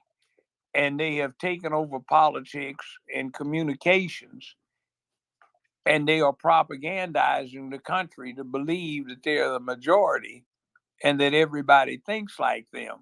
And basically what they want to do is destroy the family because they're anti-masculine. And they're not really pro-woman either. If they were, they wouldn't have all these boys in sports bras competing in women's sporting events. But we have got a big problem wherein we've got a religious cult being spread. I'm not talking about gay people. I'm talking about LGBTQIA plus with that rainbow mess. And a lot of gays don't even like them because LGBTQIA plus is too closely affiliated with pedophiles who did some of those folk a grievous wrong. They're trying to groom children, and they're talking a game which is you have no responsibility and there's supposed to be no consequences. And that doesn't work out. So we have to be vigilant in understanding who our true enemies are. They want white folk and black folk to be against each other. They come up with stuff like toxic masculinity, and hell, masculine componentry is one half of the human race. So is the feminine side. You need both of them. So you can't operate the human race without both. But they want to come up with this fiction where they want to get rid of one side because they just can't make it. They're too damn ugly in disposition or appearance or behavior to make it with the opposite sex. And they don't know what it is. And it's like they don't like anybody. But if everybody would go away and get put behind some doorway, it would be okay because they could do what they wanted to do. But that's not how the world works. And we don't have an understanding of consequence anymore. And that's what's pushing the buttons. So Okay. watch what you're doing wanna- and say, what are you going to give me if I give you a vote? What are you going to give the people? Right. I want to go to the Negro. Thank you, Judge. Appreciate that. Hello, Dana. Hello, Lady Dana. How you doing? And hello, Judge. How you doing as well? Congratulations on that Amazon with that sauce and all that. I hope everything's goes in your favor with that. Well, it's much they deserved. sold a lot of it apparently, so that's good. All right, I wanted to talk about the diversity, equity, inclusion. For those that might not be aware, I'm in grad school at University of New Haven, right? And I've been accepted to do 2 grad programs. Prior to that, I was at Johnson & Wales, right? I left Johnson and Wales because of how they implemented the diversity, equity, inclusion program. They say that it's inclusive to all people, including Black people. I go to the libraries. I don't see any Black books, things that I need to address things in a collegiate and a scholarship type of manner. But yet still they have every other funny bunny book, if you get what I mean, underneath the sun that caters to their demographic. I look at it as a form of fraud when it comes to how they implement it into the educational system. And it's actually doing great harm to people in the educational environment, where if you try to refute these things on a scholastic and a collegiate manner, you get a lot of pushback. To the point that you might even have to switch schools depending on how the school is set up and what they cater to. So, like, I like shout out to that school in Oklahoma or the school system out that way for doing the right thing, getting diversity, equity, inclusion off the books. Because I think it does a great disservice to all Americans, not just a Black thing or a white thing, but all Americans are getting the shaft with that type of programming. Okay. All right, I hear you. No, Tahaka. By the way, let me add a comment. Back in the 60s, what happened is instead of the students having to leave, the professors had to leave. But we wanted to hear everything, not just exclude all, but what backed up what we thought. All right, Tahaka. Yes. You can hear me? Yes. Good evening, everyone. I came across your program, I was listening. I like to elaborate on a couple of things I heard, but the last one I want to elaborate first. That is correct. Whenever you go into these colleges and universities and American schools or colleges, they're trying to hide the fact of a Black curriculum because they know that will rise your awareness to why they're hiding it. It would make them look stupid for the lie that they've been telling for centuries. Now, I heard someone else say that I vote for Trump. I don't understand any person of melanin, or melanite people in the hemisphere, Western, or whatever you want to call this place, America, can vote for a guy that is completely lied, who doesn't believe in anyone or people of color voting correctly. If he was, then why try to, limit the vote in Black areas across the country? Number three, so far as the Chicago incident or the Black on Black crime, I get so sick and tired of hearing that, but I never hear about the complaint of white supremacy killing innocent Black men. And so far as the city's burning, they're burning behind the fact that they're tired of seeing people like them being murdered, and then the court system overlooks it. Now, so far, I heard the judge say so far as about the Democrat and Republican Party. I'm 67 years old, so I could come a little behind him back in the day. What you call the Republican today was the Democrat yesterday. See, Malcolm X addressed that issue. He said a Democrat is not but a Dixiecrat in disguise. So therefore, the Democrats today are not the same ones they were yesterday. The Republicans today were the Democrats yesterday. That needs to be addressed because a lot of people seem to don't understand it or they don't want to know that. Another thing, most of the things that I see going on in America right now, so far as poverty or whatever or such and such, and they say it's not about race anymore. It is about race because America was set up on systemic institutionalized racism, which still goes on to this very day, which is still trying to deny voting rights for people of color to this very day, that still doesn't want to hold police accountable for murdering innocent Black people today. So I don't understand when Black people say, well, Trump ain't did nothing wrong, or Supreme Court in that state was wrong for blocking him. Well, the United States Supreme Court, 14th Amendment tells you that. And then when it comes to the Supreme Court, then everybody else want to tell you what it interpreted, study what it really means. So I just want to get that in there. Anyone have any feedback on I'm willing to listen. Well, I thought you were going to tell us you were supporting Trump. It sounds like you were giving us the negatives of why should we support Joe Biden. No, that's You're not a what I said, racist, sir. low down That ain't what I said. scumbag of a Don't dog. twist the words, brother. That ain't what I No, I said, know. brother. I'm saying this. Joe You a Biden judge. is You a should know low better than that to down be a false witness. racist scumbag of a dog.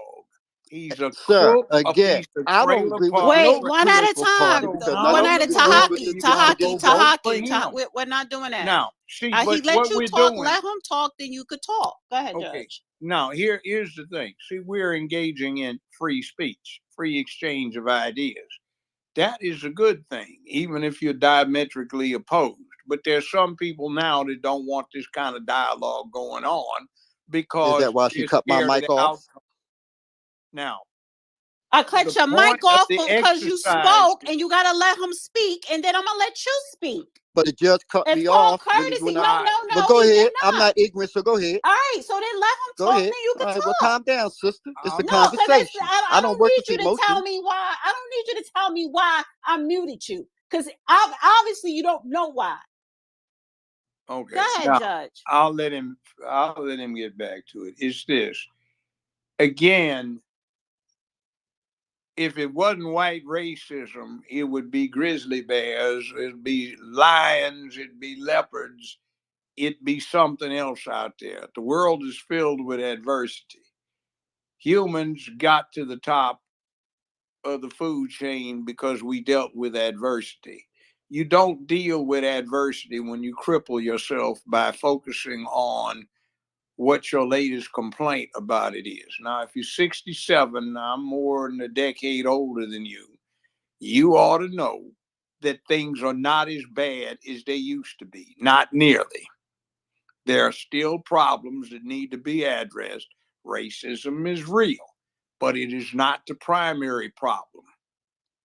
There are a number of things that are going wrong, and some of what you hear on X illustrates those problems. The country has been propagandized to think that they are entitled to their wishes because they make those wishes, not because they earn them. Now, if the police are trampling on black folk, black men, then black men need to stand the hell up and not let it happen. If the system doesn't deal with us, then exercise the political function effectively and do what you need to do. You can look at the Jewish population. I'd hazard a guess to say that there are many more black folk than there are Jewish folk in America. But one seems to be the boogeyman and the other one seems to be the perennial victim. So we need to get back to focus on what we can do, which is a lot. We have economic clout.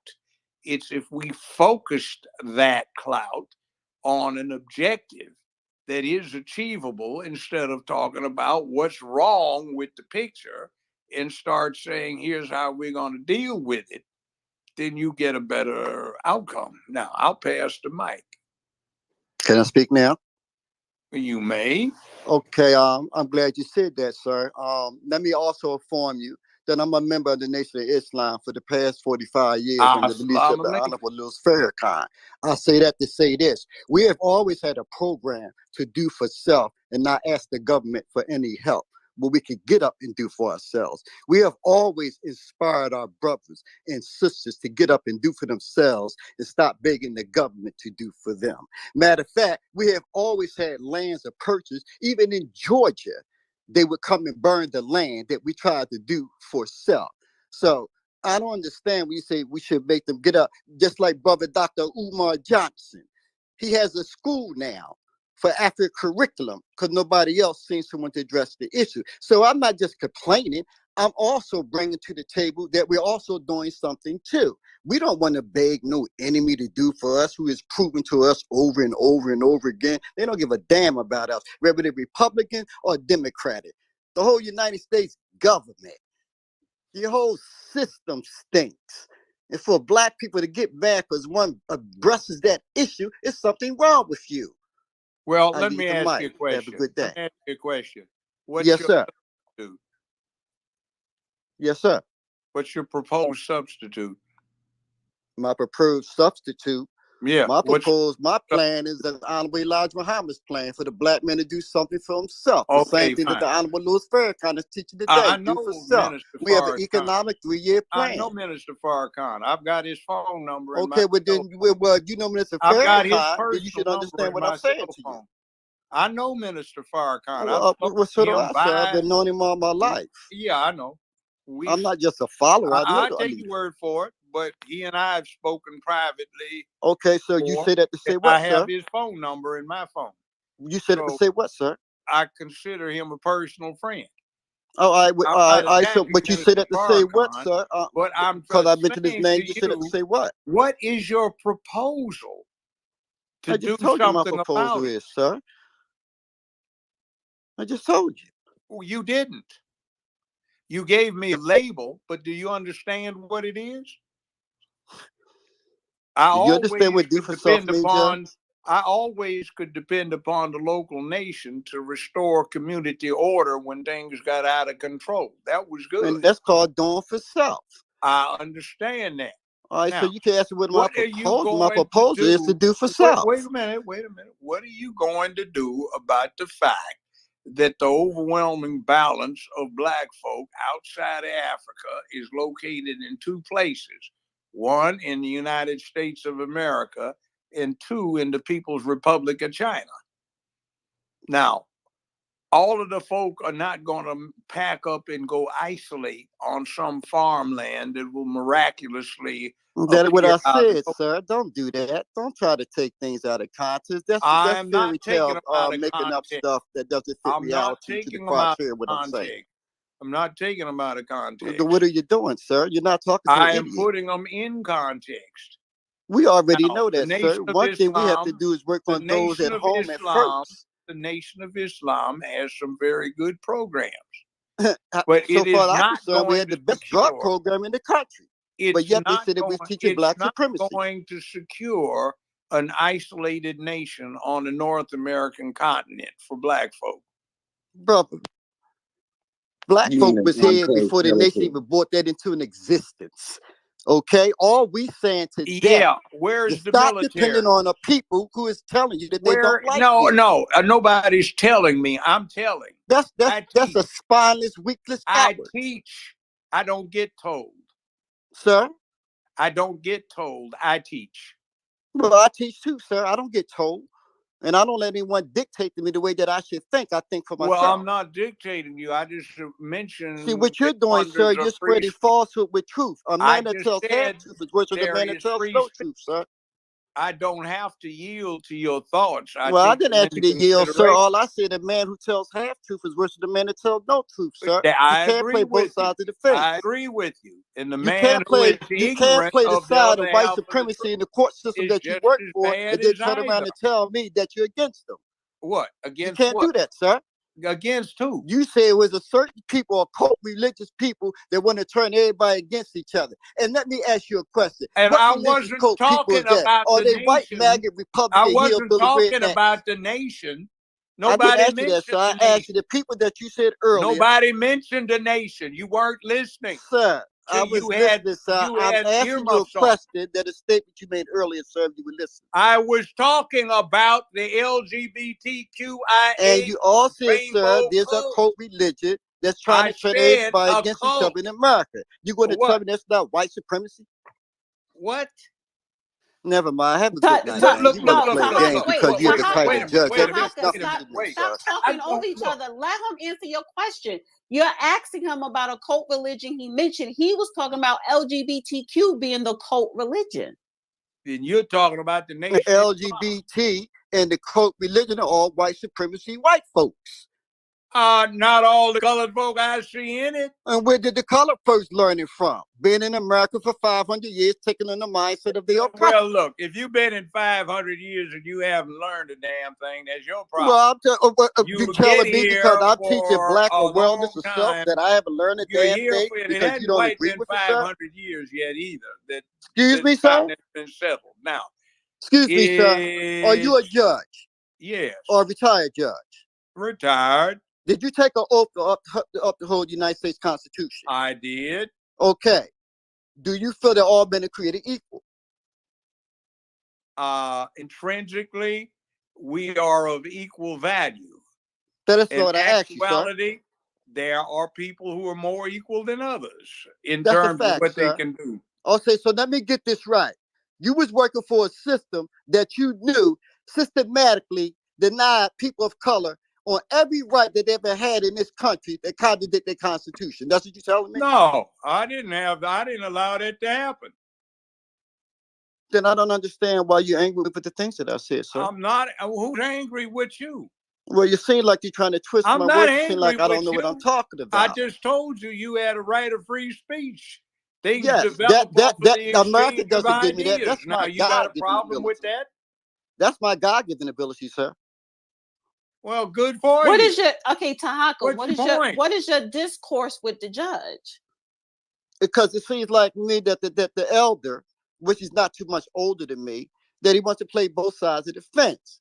You can't do that.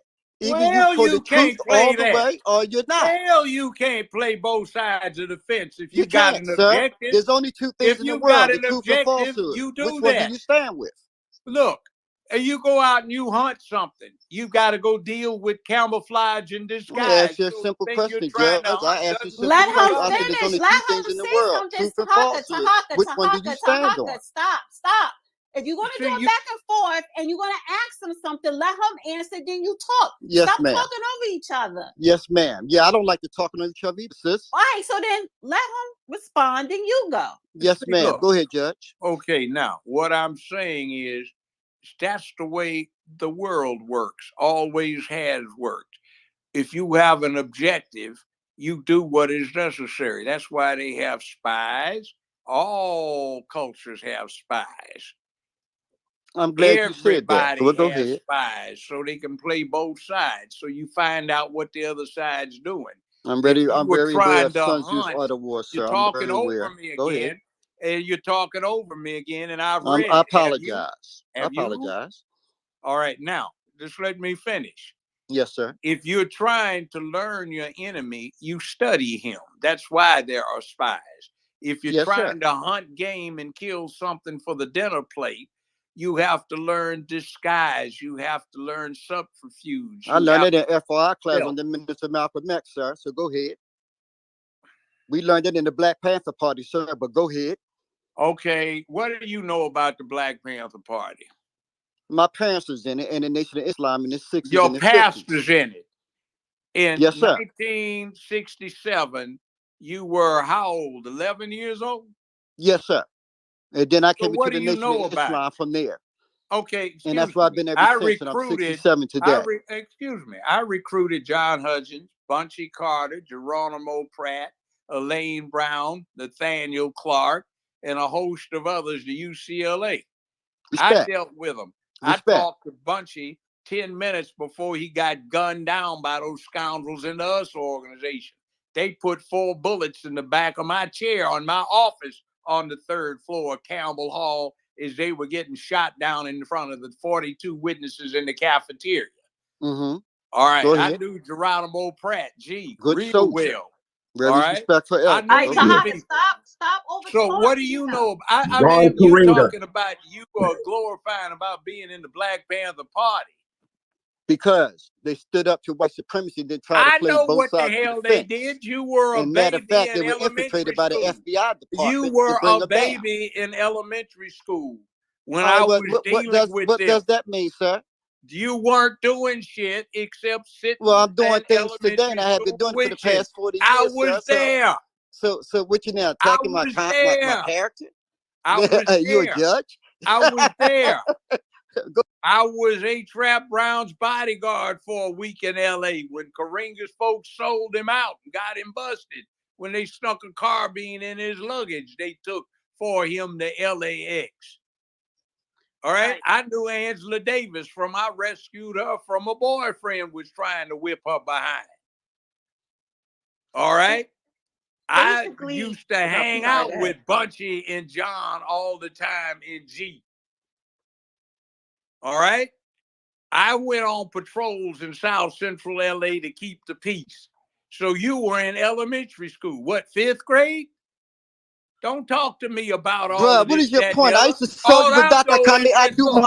look, I'm a veteran of when it went down. All I'm doing is telling you what works, what doesn't seem to work, what to look out for, and what to do. I have never told anybody to be passive and put up with a damn thing. I just say quit whining and start doing.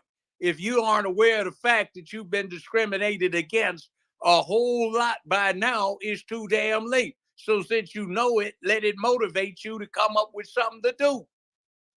And do it. I did, sir. I teach my children the self-awareness to love themselves and teach our people who they really are to I battle teach mine justice how to wherever we fight. see it. I So what are teach you mine talking how to about? fight. I And teach I had mine how soldier to with fight. Dr. Khalid Abdul Muhammad, one of the greatest liberation soldiers in the Western Hemisphere.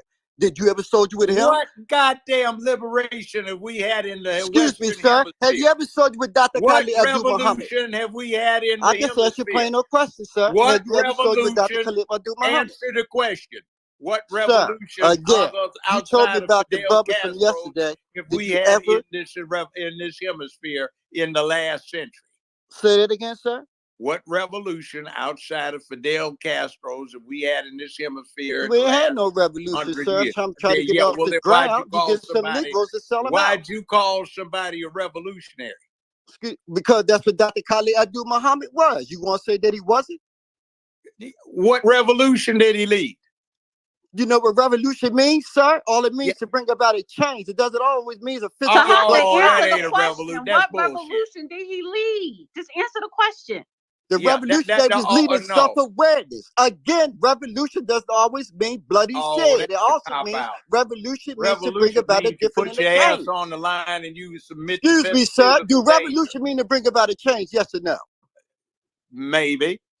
Ain't no maybe. You got a dictionary? Because I got one. A revolution is an overthrow of the current existing power. It does not, sir. You're playing word games. That's not the etymology of it, sir. No, it hasn't. Sir, what is the etymology of radical, sir? But anyway, what is the etymology of radical, sir? Time out. Time out. See, no, because the brother's saying things I don't like that because he got an elder. He's supposed to listen to that nonsense. But you're giving me dogma that you don't even understand. You can't play words games with me, sir. I'm asking you, sir, respectfully, what is the definition of the word radical? Radical? Just yes, extreme. Sir? It means extreme. It does not, sir. What is the etymology of the definition of the word radical? I bet you my score. What is the etymology of radical, sir? If you're a judge, you're supposed to know radical these words. Means you extreme. keep asking him a question. He Go but then he comes out and tells me something because you know that y'all don't know no better. Extreme. I just asked the brother a simple question. What is the etymology of radical? I just defined it for you. Now go look it up. I don't have to look it up. I looked it up 35 years ago. Let me tell you what it is. You forgot go get an etymology dictionary when I say it. Radical means to go to the root. It means the root of a tree, meaning it goes to the root of the condition of a problem. That's what radical means. Not modern day Western marriage definition, sir. Try that word game with somebody else next. Yeah, well, you go do it. I think my education. Yeah, right. See, every time you Negroes, see, you the kind of Negro was like W. Du Bois. You didn't like the way Marcus Garvey was. What we're not going to do. You're wrong. What we're not going to do, you're not going to come up here and try to slander someone because you disagree with them. That's number one. Number two, you may have a different type of ideology. He slandered my character. Or you want to stop cutting me the fuck off. Number two, you can have a different philosophy and ideology. The only thing Judge Joe Brown is pointing out, the difference between you and him, he was actually there with boots on the motherfucking ground. You was not. You weren't of age. You're talking about revolution of the mind. I get that, to enrich your mind. But what the judge is saying, you got to put that shit to action. And putting a revolution to action does mean at a certain point, sacrifice and bloodshed. So this was a good back and forth, but you really got to learn to stop cutting people the fuck off. Watch how the fuck you talk to me, bitch. How about bitch? I could talk to you any Don't you motherfucking call way her I that. can, because it's my space, nigga. Now take your fake ass Nation of Islam Muslim having ass the fuck off my space, bitch And ass. by the way, you're not acting and nor are you upholding the principles of the Nation of Islam. So you need to check yourself. Exactly. Fuck out of here. You got the wrong one. Let me get See, to you messing with somebody that knows, has done, been there, seen that, done that. Kadaris. Did I say your Now, name right? Kadaris. Kadari. Kadarius. You can unmute. All right, I'm gonna go to the next person. I don't got time for this. Arkansas. Is Arkansas still up here? Can you hear me?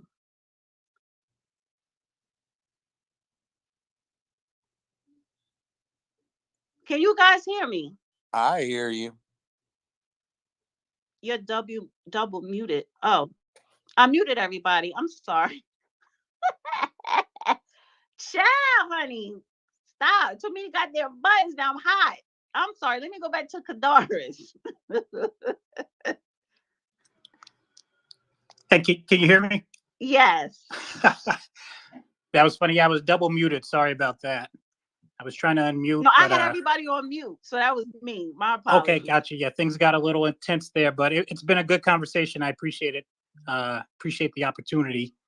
Good evening, everyone. And thank you, Dana, for hosting. I appreciate it. And thank you, Judge, for being here. You're an absolute legend.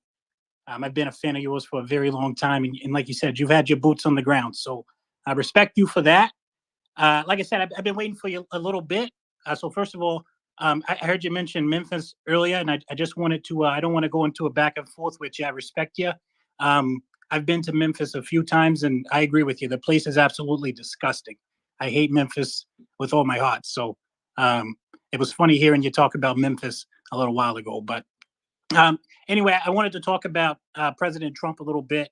I think I heard Taki, or I'm not sure what his name was, but Taki talking about, why would anybody of melanin vote for President Trump? Anybody of, any black person in the Western hemisphere, something he said like that. Why would they vote for Trump? And I just can't help but ask myself, like, do people like Taki understand? Do Black Americans understand that these migrants are the greatest threat to Black Americans? Do Black Americans understand that these former male pink panty wearing LGBTQ Nazis are the greatest threat to Black Americans? I mean, we've got grown men, 18-year-old men, 17-year-old men wrestling women. It doesn't make sense to me. And people are just letting this agenda be pushed. They're letting this agenda be pushed. The left is pushing this agenda. Joe Biden and they're pushing this agenda, and it's the greatest threat to Black Americans. These migrants are taking jobs. These he, she's are beating up our children. It's disgusting. And I'll tell you, I asked myself, I asked myself, where do people like Taki, where are they from? Where are they from? He talks about his God-given ability. His God-given ability. He needs to use that ability to do some more research, then find someone to beat his ass and teach him some respect. The audacity of him to come in here and speak to Mr. Judge Joe Brown like that, it's crazy. It's crazy. And that's the type of energy and that's the type of conversation that they want to have, that the left wants to have. That's how they want us to communicate, the way that Taki does. But anyway, thank you. Thank you again, Dana, for hosting. And thank you, Judge. I appreciate you. I respect you. Your insight has been profound this evening. Even before Taki came in, he tried to ruin things, but your insight has been profound. You've been nothing but professional. I got nothing but respect for you. Thank you. Appreciate Thank you, sir. Let me tell you what he's doing. He's a dog on the Democratic Party plantation. And they told him, when you see somebody that's a wolf outside the fence, sick 'em, boy, go after them. And you're on the side of the fence. You can bark all you want to. Just make sure your master knows that there are wolves out on the other side of the fence. That's what you were listening to. no respect, and Oh, I'm sorry. no respect from that. And it astonishes me that people sometimes just don't get it. You don't have to like somebody. You are playing a serious game and people die or they suffer. When that's the case, you start building alliance. That's what politics is about.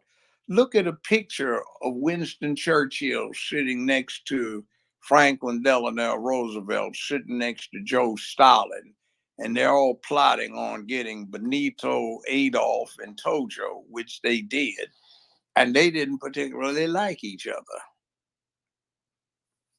You see, that's what it's about. Alliance. Yeah, I remember that photo.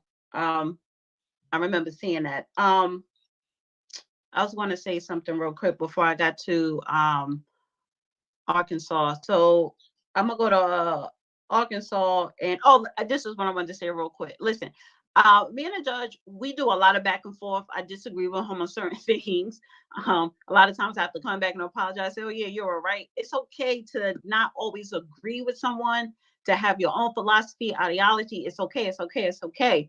But if you wasn't there, hashtag you wasn't there, I'm going to always take the person's word who was there with boots on the motherfucking ground. It's the difference. So, it wasn't disrespect to him, but when you cutting people off and then you too emotional, whatever, I don't got time for that tonight. But when somebody was there, the way they talk and where they're coming from and their experiences and how they laying stuff out is more factual, and to a lot of times it's going to make you feel uncomfortable, because it's one thing to read about something, it's another to actually experience it and go through it.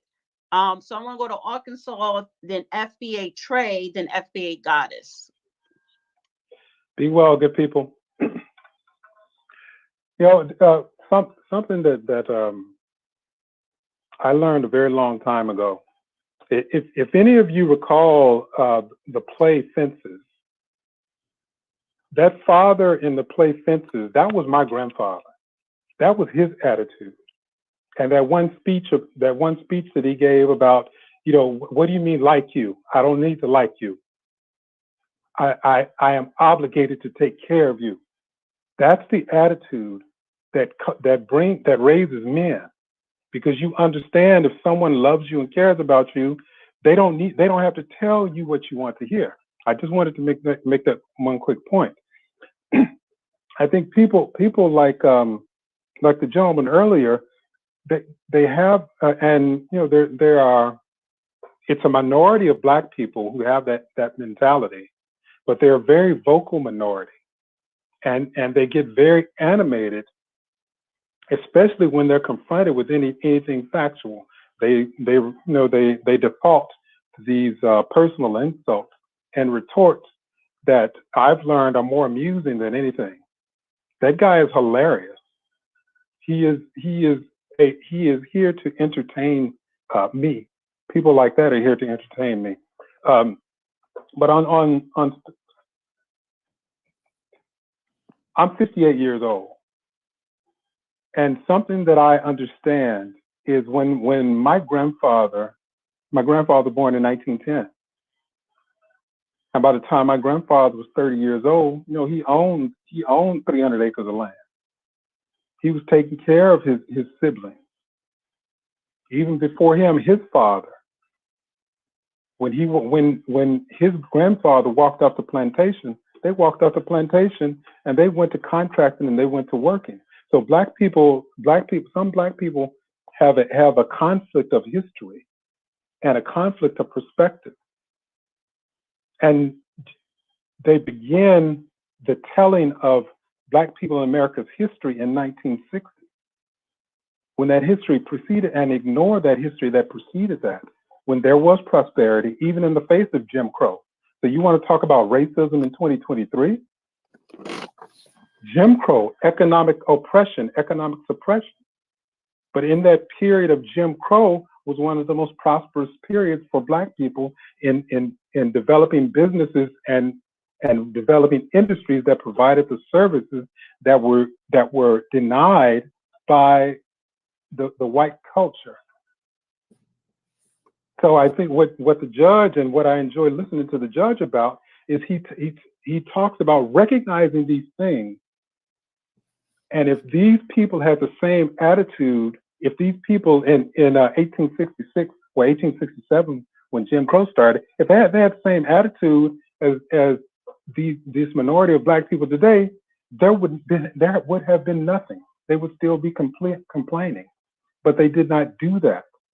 We did not complain. We looked at the landscape and said, "Oh, what do we need to do?" I want to build a car. So you had Black people who were building cars, automobiles.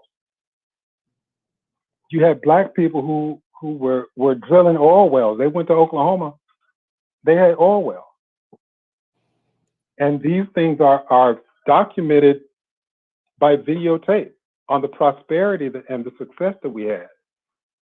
And even after Greenwood was burned down and destroyed, 1920, by 1940, Greenwood was rebuilt. And the destruction of Greenwood did not occur until the 1950s and 1960s, as these government programs started to be introduced and being adopted. So we need to, in our whole course of educating ourselves, we need to be not afraid of the reality and the truth that, no, we're not victims of slavery. We're victims of a mindset and a mentality. We're victims of a psyop that white people stopped playing 60 years ago, and we started playing on ourselves. And we cannot allow ourselves to be goaded into that, to be constructive. My attitude and to respond to Judge's question of what he was asking the gentleman, I was in the Marine Corps. I joined the Marine Corps in 85. Every city that I went to, I looked for programs that worked with young people, unprivileged young people, and always worked with those programs. Always volunteer for those programs, being that symbol that these young people could look at. When I came back to Arkansas, I started a summer reading program. And that summer reading program continued until the Black College stopped it. Very successful program. And even from there, I always, even today, any social program, any program that's out there, I go out and I volunteer and I work with. Any young people that I see who have potential, I invest in them and have conversations with them. I have 2 grown daughters and I have 4 grandkids. I take them and introduce them to things that I want to kind of inspire them. So that's that proaction that I'm doing.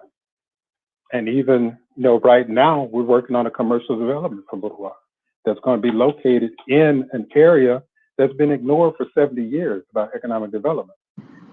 Those are the actions that the judge is talking about, and those are the actions that we have to take. We can't complain. We have to find the capital, raise the capital, and make things happen. And when we make things happen in areas that have been ignored, that inspires other people and it attracts those like-minded people. And when you start attracting those like-minded people who want to create and who want to build, that actually start cultivating a community. And that's when you start shifting the culture toward this attitude of prosperity and this attitude of success. But I appreciate the time that you've given me, Dana, and Judge.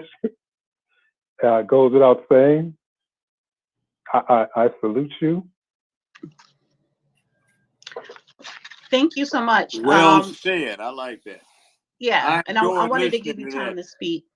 All right, I'm gonna go to I don't see FBA got it. So FBA trade, then I'm gonna swing back to the Negro and Arenza, and then we could just start winding down. So this is the last call. If anybody else want to request to come up, somebody sent me a message Chris Burr, you know, listen, I dropped you down because to me, I think you may be trolling. I don't got time for that today. But go ahead, FBA Trade, then Negro, then Arenza. Go ahead. Hey, what's up, Dana? What's up, Judge? All right. Man, good show, good show. I just got a quick question, man. So from what I see in studying US history, it seems like every decade since Reconstruction, we've been thrown unnecessary hurdles by both parties. They both do it hand in hand. 1950s, they did one of the most evil things that nobody talks about, in my opinion, which was urban renewal, in which they literally ran freeways through black business districts throughout the entire country, or just completely disbanded them. I'm from Louisville. We have on the street here, and that's where over 90% of black businesses in the city was at. But you know, with that happening in the 50s, leading into the 60s, you know, that made us impoverished. You know, and then they come with this system of welfare and everything to, you know, further cripple the black family, you know, disband the husband and wife unity, you know, bastardize the children. Then they put heroin and then they put heroin in our communities in the 70s. So you put heroin in the bastardized community. Then in the 80s, you put crack in the community. Then both of you work hand in hand to lock the black people up for, you know, I guess making the most of the economic situation with crack. You know, I ain't glorifying that in no way. And then when you do that, you bastardize a whole generation of children from the 80s to the 90s. A whole bunch of these children don't have daddies because they locked up, millions. And then simultaneously, you pass laws saying that when these black people get out of jail, they can't go to school. They can't get loans to go to school, that is, you know, which is what everybody I know uses. So that's creating a power vacuum where, you know, at the same time, you're advertising these colleges to, you know, the black women. And many of them are taking advantage of it. You know, they're getting their degrees and woo woo and all that. So, you know, that's creating a power vacuum where, you know, you have one generation of black men who are out there, you know, trying to get money on the streets and, you know, getting caught up in that trap. And then you have the women being elevated in a way that, you know, makes it hard for any sort of unity from an economic standpoint. I mean, it just seems like with us being subjugated under the system, it's just fuckery, fuckery, fuckery. And you know, I'm tired of, you know, thinking that some no white person's gonna come in here and fix it. I'm tired of pretending like the same white people who hated us 100 years ago are somehow our friends today. I think that's dumb. Uh, I'm tired of acting like the white people who are gentrifying us up out of our cities are our friends. That's dumb. That's a genocide. Um, I think the best solution for black people is for there to be a creation of autonomous areas in which we have our own say on how we govern ourselves. This whole thing where the Democratic Party is our cultural leader and all that shit, that's ridiculous. That's absolutely ridiculous. And I think that, you know, that's an act of war in my opinion, you know, because it's killing our people. It's killing our people doing this shit.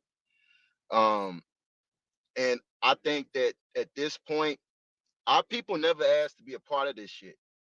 So the notion that we just have to keep trying to prove we can do it, that's bullshit. That's bullshit. I think we need our own area. We have the right to our own areas in this land to govern ourselves. We shouldn't have to ask nobody for shit. Everything we need, they owe us any motherfucking way. And the thing about it is, this is shit we need to fight for. If we don't fight, they're gonna kill us. Between these immigrants, this gentrification, they're spreading out. I'm in Louisville, Kentucky, a city that's about 25% black. The West End, Louisville was the most segregated city in the South. Blacks in the West End and Newburgh. The West End was over 85% black. Newburgh over 80% black. They have spread out 25% of our population across the fucking county. Our kids are surrounded by white kids. They ain't growing up around black kids no more. There's no more Southwick Day in the West End. There's no more celebration of local black culture. They're destroying us. They're destroying us on so many levels. And I think that, you know, with us governing ourselves, we can prevent that. And we can, everything that we did in Tulsa and all that stuff, we can do that on our own. And I think we have to demand that. We have to demand that. It's not up to us to have to get along with motherfuckers who nobody's ever getting along with in history. Nobody's ever gotten along with white people in history. So to tell us we just got to do that, no, fuck that. Fuck that. Give us our motherfucking land, get out our face, and let us do us. That's how I feel. Thank you for that. Anything you want to say to that, Judge, before I go to the Well, next? I understand the feeling. The only problem is if you get your land, who sets up your army? Who's going to be in it? Where is your finance coming from? And when you do have black elected officials, do you want somebody like Maxine Waters or Cory Booker to be your leaders? Memphis, Tennessee, only 19.1% of the registered voters are white, but the town is absolutely pathetic in spite of the fact that you have 70% of the police department's black, the chief's black, 80% of the command hierarchy is black. Same with the sheriff's department. 60% of the criminal court judges are black and female, only one black male judge. Let's see, 70% of the jury pool is black, and there's still problems. Are those race problems or just deficiency problems? You've got another situation here. What do you do when you nominally have what it takes to control something and you abdicate your responsibility to yourself and you don't do it? Now, all of these things are realities that we face. But the point that I'm trying to get across is that there are things we can do about it. Now, a big picture, it's not just black people, it's the whole damn country and the Western world. Generally in America, we got a problem. There are not enough jobs to go around that pay what people want to get paid. So instead of coming up with programs that deal with what you do with a worker who's being made obsolete by industrial technology and computerization, you treat the worker like a commodity, just like wheat, corn, or cotton. And when you get a commodity glut, to keep the price of the commodity, which is the working wage, from dropping too far, you do three things: store the surplus, subsidize the would-be producer, and cut back production. Cutting back production is all of the focus on music, sports, entertainment's wrong worldviews.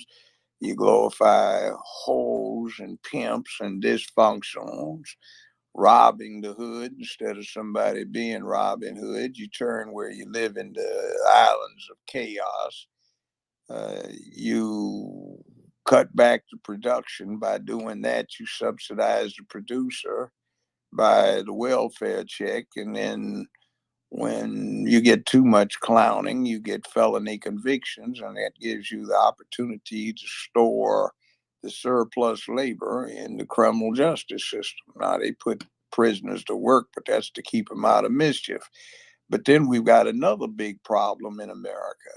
For the last 20 some years, for all ethnic groups, only 28% of each year's high school graduates are male. Only 32% of each year's college undergraduates are male. Only 36% of each year's graduate students are male. And only 44% of the workforce is male. Something's going badly wrong with this on the masculine side. So what are we doing to ourselves? We have movies that we flock to in droves. Black Panther, put out by Marvel and Walt Disney. Walt Disney and ABC were going very, very broke because of a judgment taken against them in 2011. They needed cash flow, so they put out Black Panther. The Black Panther, all of the black folk loved it. It was the highest grossing superhero movie of all time, and black folk provided the impetus for that financial gain so Disney and ABC could pay off the past due interest. But the culmination of the whole movie was the final fight scene where they had the men and the women of the tribe trying to kill each other in lethal combat, which was the most ridiculous thing I've ever heard of. Stan Lee, who came up with the Black Panther 60 some years ago, created somebody that was much like the villain in the movie. Killmonger, the villain, was in fact the character of the Black Panther in Stan Lee's comic books. They morphed the Black Panther into a tight wearing vigilante under the control of his mama, his aunts, and his female bodyguards, who were his keepers, not his guards. And they had him doing all of the wrong stuff. And the one that they made the villain was the one that was saying the right stuff. They had sayings taken from Marcus Garvey, from Frederick Douglass, from W.E.B. Du Bois, from King, from Malcolm X, to H. Rap Brown, to you name it, were coming out of the villain's mouth. And you had little black boys cheering on what was positive for black folk getting suppressed. And you had a white guy, a CIA agent, former CIA agent, piloting the virtual fighter plane because they didn't have any black men in the entire nation of Wakanda that could do that. You only saw the men in subservient positions working in menial positions or doing subservient jobs in the marketplace, never in the forefront. And that's what we bought into, and that's what we got fed. Part of our problem is that 60 years ago, there was a wave on black manhood. We were climbing. If you wanted to be a righteous brother on being the forefront, you went to college. Now, there was a practical matter that kept you from getting drafted and sent to the NOM for a year-long vacation. It got you a job, got you exposed to ideas that were new to you. The militants were the educated folk and the students. And now we switched over, we're being educated is somehow dorky. And we glorify pimps, hoes, drug dealers, murderers, thieves, drug dealers, and other associated filth. We glorify dysfunction in our communities instead of pushing public peace, dignity, and order, and somehow doing that like every other people on this planet is done since day one. Somehow or another, that just ain't in to be about law and order. You're a sellout or something else if you just want peace in your neighborhood. We've been propagandized. So let me finish briefly. One of our problems is be careful what you think you believe, because somebody has exercised some very artful propaganda methods to get you to think that way. And when you start thinking of yourself the way the propagandist wants you to think about yourself, you have lost and they've won. Now I'll finish with that. I pass the mic. I want to go to the Negro, Arenza, and I see Arkansas have his hand back up, and then we'll close out. Go ahead, the Negro. All right. I want to comment on a couple of things. Judge, you was right about that word, revolution or whatever. I had to look it up and take a screenshot just off of GP. You got to keep things factual. So that's first things first, foremost. The second thing I like, how I feel about some of these NOI is that they had opportunity to build a government or build things like that on American soil if they cared about autonomy and such. So I think what they're trying to push is like a bunch of nonsense to me from that perspective. They had over how many years to get up their own self-sustaining government on American soil, and they had the money and the resources to do it. They never took that step. So, like, whatever he's talking about is just a bunch of talk. Now, I'm going to get right to the Trump thing. I'm not voting for Trump. I'm just going to keep it a full stack with you. It wasn't white people. It wasn't not white people. It wasn't black people that put Trump in there. And I think that if white people want to, it's not black people that put these immigrants here per se. I think it's a white people's issue. If they don't like it, then they need to get off their butts and off the couch and vote for Trump. You know, I think we need to be saying no tangible, no votes. If they're not doing things in our own interests, shout out to Dr. Claude Anderson. We shouldn't be budging. We shouldn't be moving. That's kind of my position right now. Yeah, Trump is talking a lot of stuff like the platinum plan and stuff, but that's not no reparations, you know, that's not repair. So I think that that's a slap in the face to the people who built this nation. So that's just kind of my takes on the whole Trump thing. And Biden's definitely going to be out the question because he's definitely not for us. So that's just my take on both of those two issues. And what's your thoughts on that?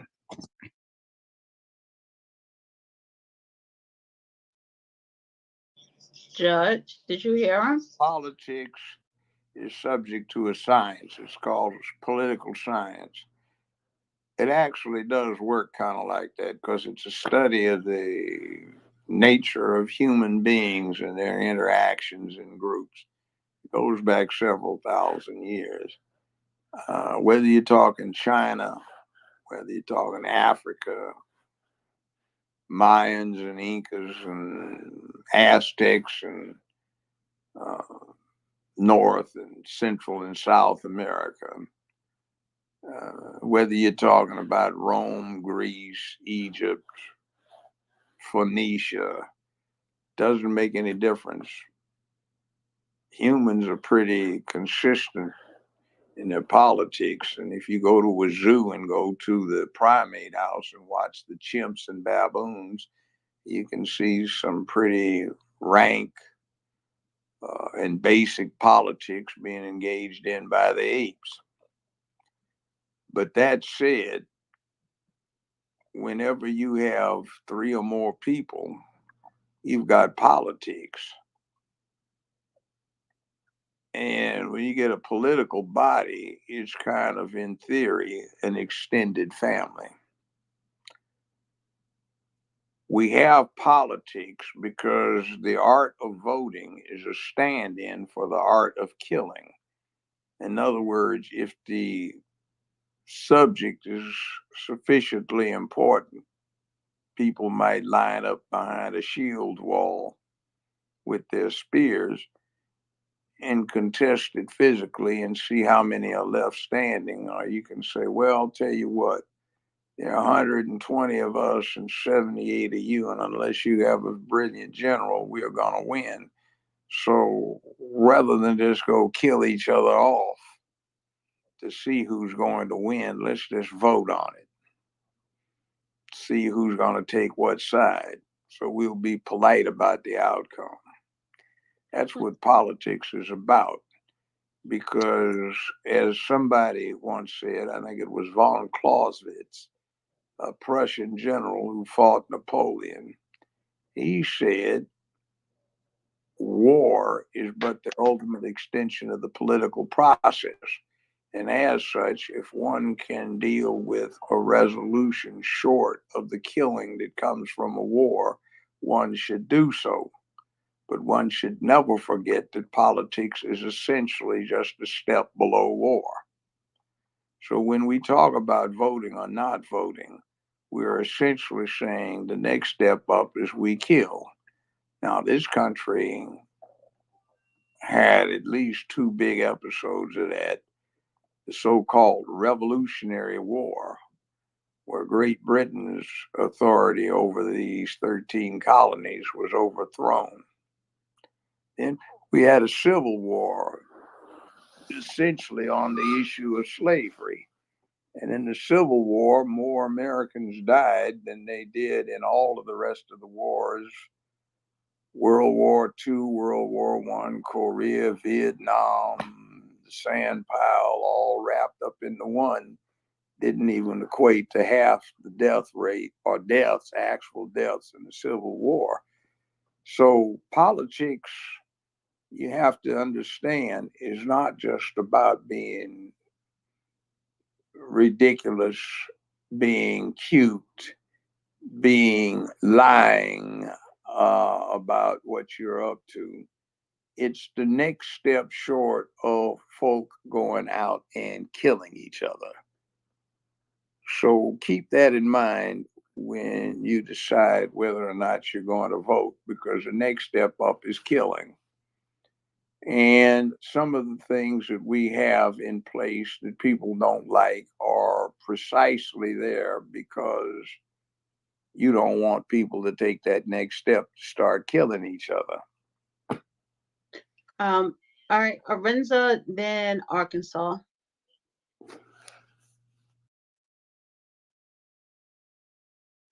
Arinza? Okay. Yeah, I'm here. It was a delay, but I got you. I'd like to start out by first saying that the worst thing that could happen to any type of governmental body is lawlessness. That's how they were basically killing Black Americans to begin with in the first place, because even though we had a codified written law that was supposed to protect us, they basically said, we're white and we say so, and they just started killing people left and right. Now, I come from Tuskegee, which is Macon County, Alabama, east part of the state. And we've always been, quote unquote, revolutionary. That is, we've always been in the hot seat to try to fix problems. And we weren't going to give up. And as a kid growing up there were no computers at the time. There was no internet at the time. So when we needed to raise money to fix our air conditioner in my elementary school, we used to develop things with materials, everything from crepe paper to rubber bands and springs to make little objects. Whatever it took, we did that. Make a long story short, you're listening to the one guy who's a part of the elementary community that raised $150,000 in 1980 and 81.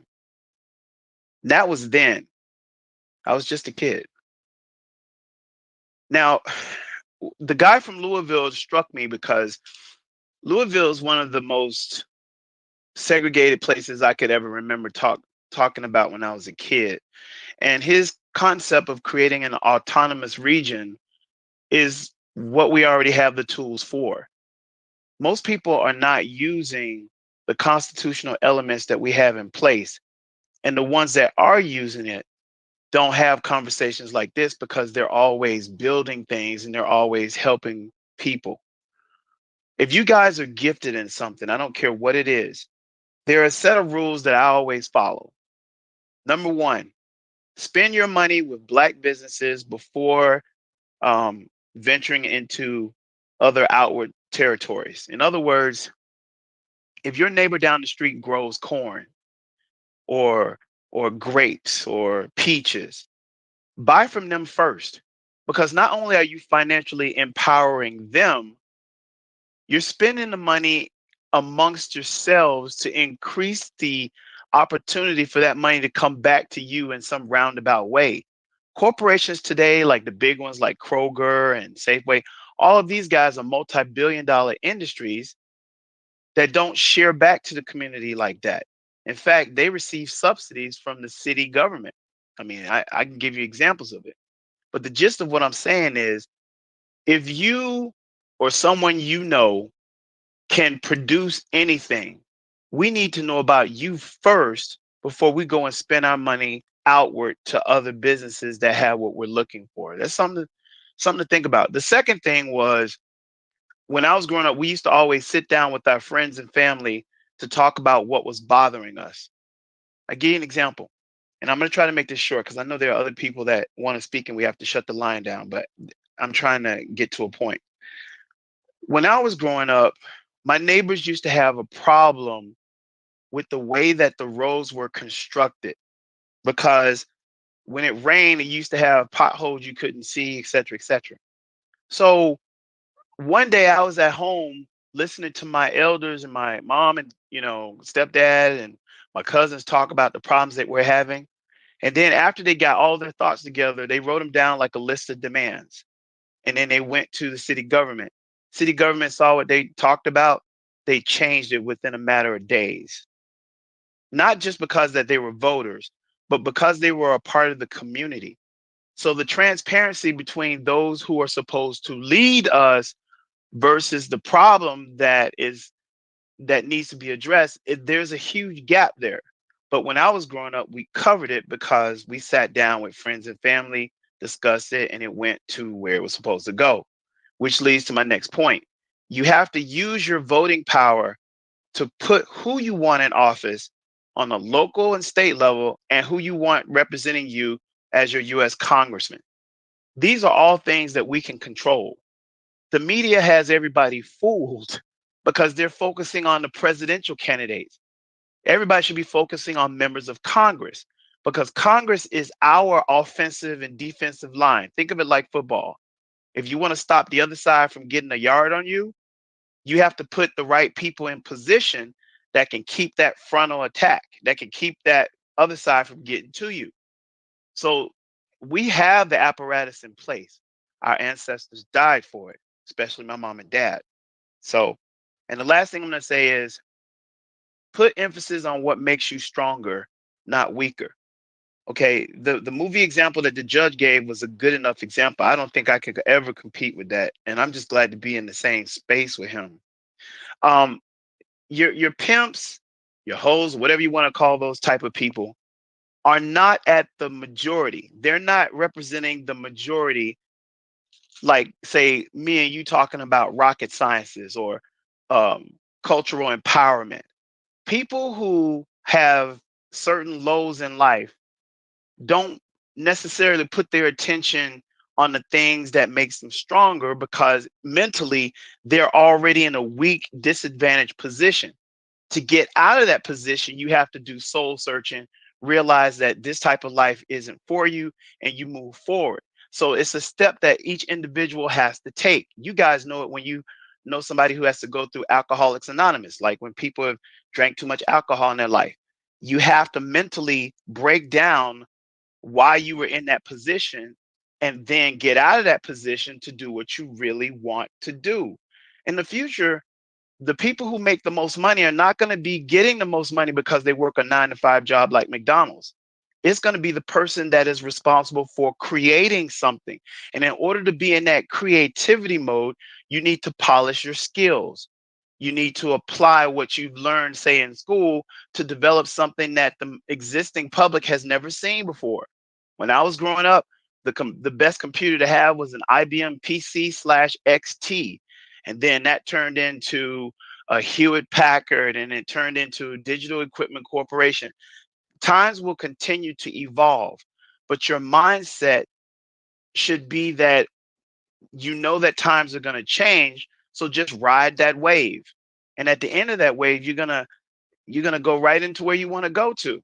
So that's the part that the message I'm trying to bring home is pretty simple. We must come up with our own solutions. Don't follow everybody else.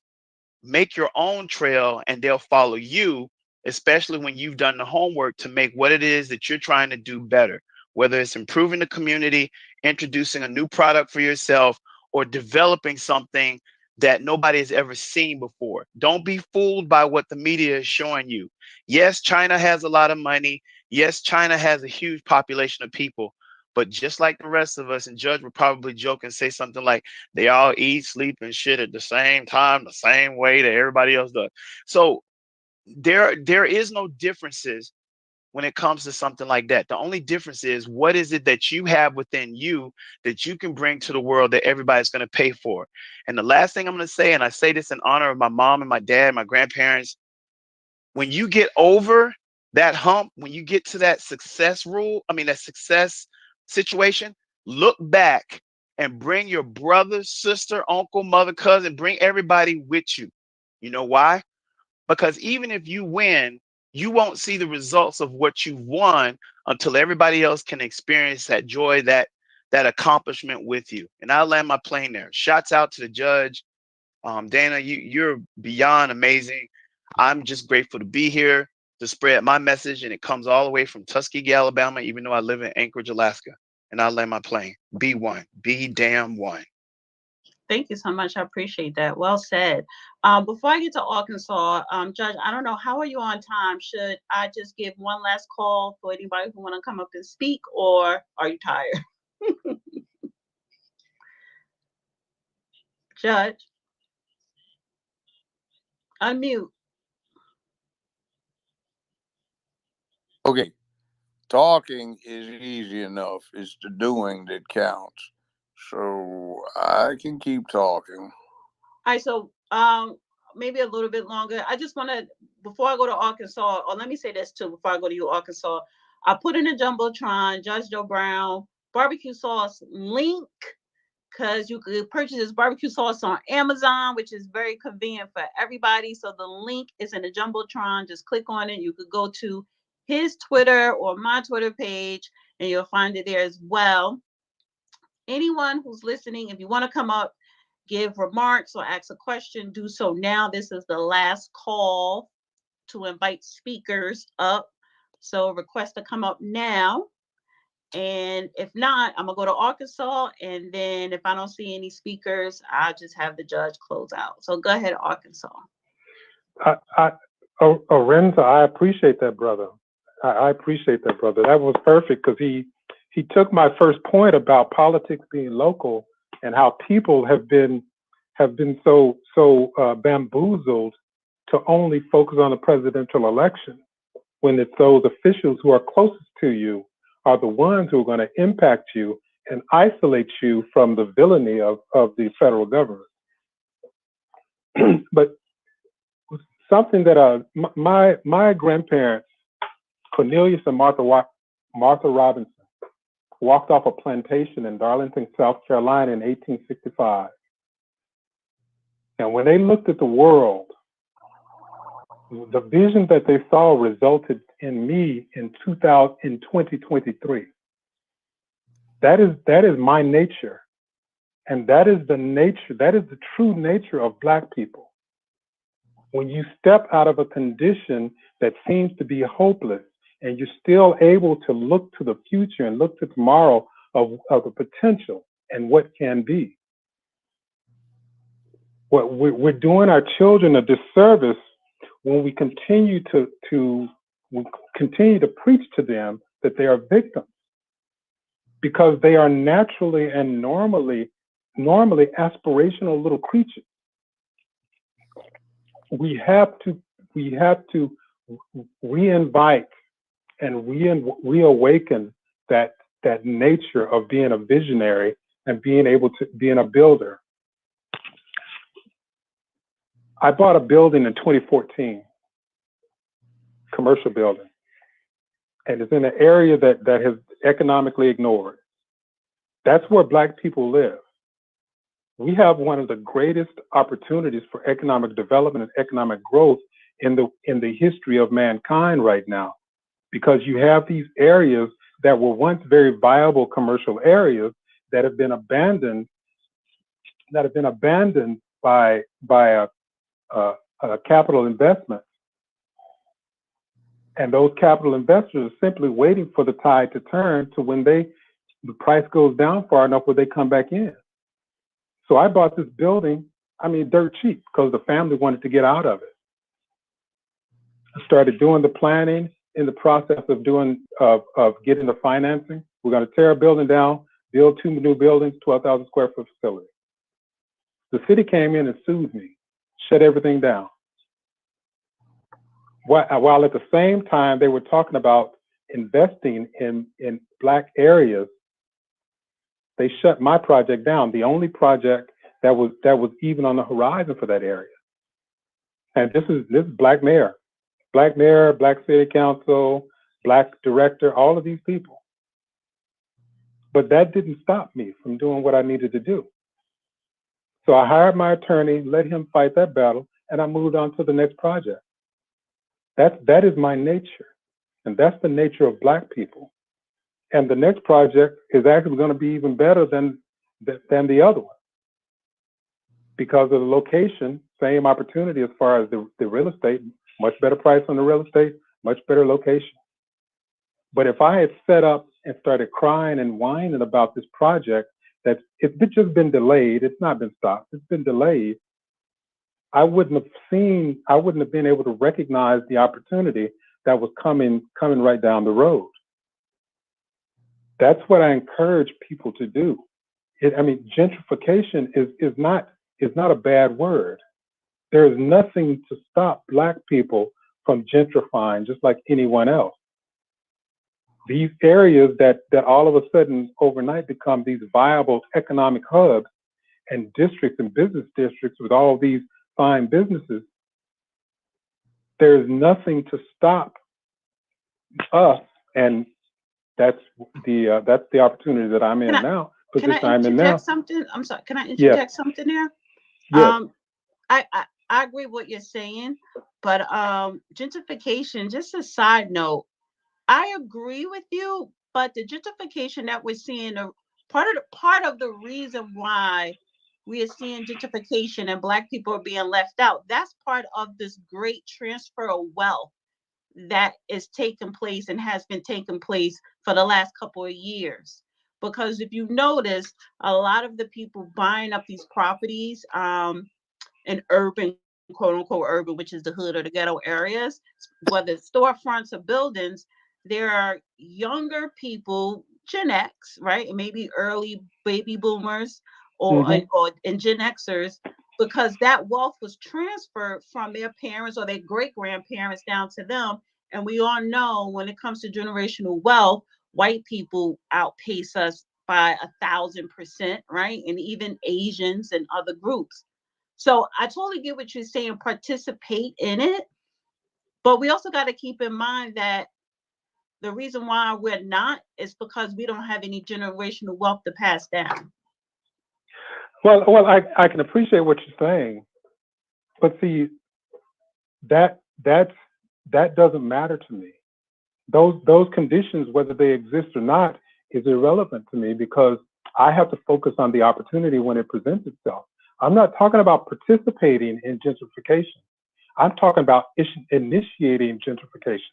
I'm talking about facilitating capital, facilitating the flow of capital to these areas that is initiated by me, a Black man, and my partner, who is a Black man.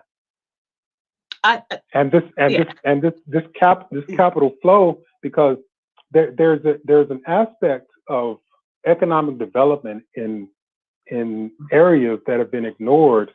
There's an opportunity in there that actually plays well with the nature of Black people, because we are a people who embrace cultural milestones. And when you take, go ahead. No, I want us to flesh this out, because I think that you're making great points, and maybe I need better clarity, right? Because let me run down the vision, because again, this area that we're going in, we're talking about 70 years with an absence of any major retail development for this area. But this is an area that's surrounded by mostly owner-occupied homes, older historical communities, historical homes, from horizon to horizon. And you have people who live in those homes who don't have certain services. If they want to go out to dinner, they gotta drive 15 miles to the other side of town, where they're going to allow you to come into the building and sit down and have a nice dinner. those types of opportunities are lacking in many areas that are predominantly Black. So the opportunity is, number one, creating that development, but also number two, really trying to reinvigorate or revitalize this cultural attitude about building and about creating, because the edifice is also going to inspire other people in that area to recognize what is possible. Because in the absence of something new, we forget of what is possible, and our vision starts degrading. So what we're doing, it's $2 million project. We're raising $1 million of that just from people in the community. So basically what you're doing is you're seeing a void and you're filling it where you live at.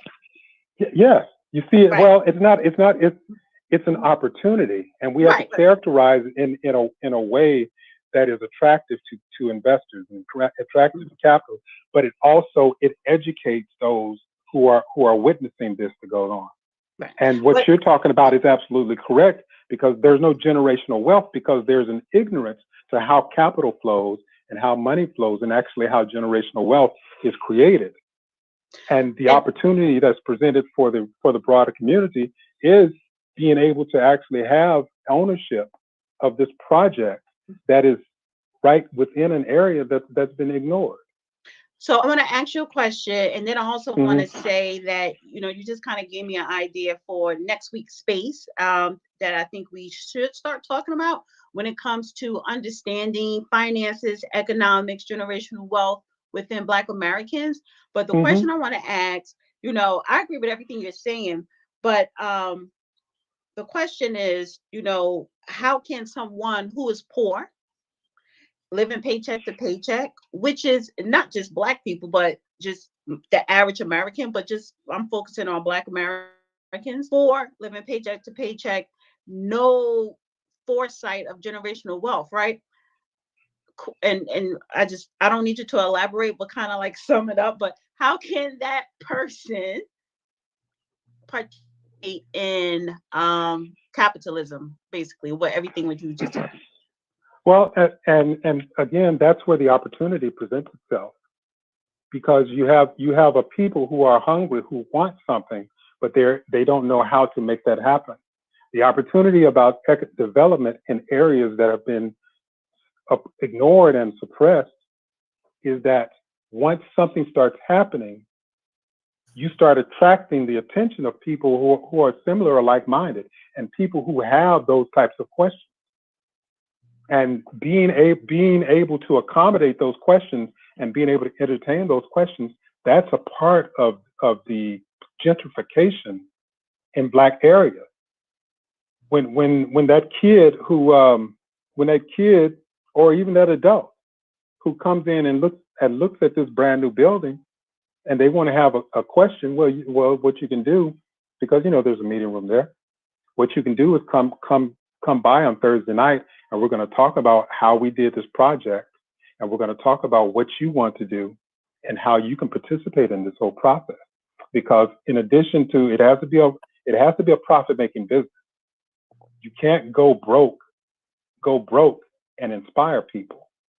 So it has to be a profitable profit-making business, and those profits are able to be directly invested back into the area. So when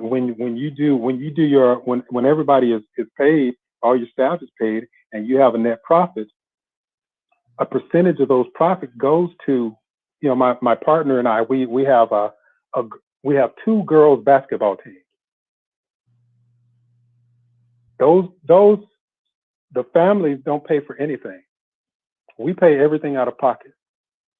The 12-year-olds cost thousands of dollars every year. But to watch these young people, we pay for all the uniforms, we pay for their sneakers, we pay for the travel. The only thing we ask them to do is train hard. And when they train hard, they are winners. And with this small investment of, a few $1,000s, you're developing this attitude of being a winner and being a leader among these young people. And this young girl, because my niece, she's part of the team. That is how we shift this culture, and that's how we cultivate this attitude of success. And it's the same thing with the business. We want people to come in, ask questions about what we're doing. We want people, when they come in to work, we train those people on how to engage with other individuals. This is where there's such a tremendous opportunity, not only for successful and profitable business, and based on the numbers, very profitable business. There's also this opportunity to educate people in a way that's very, very hands-on. We can show you what you're going to do. I get it. So 1 second. Go ahead. You can finish up. Go ahead.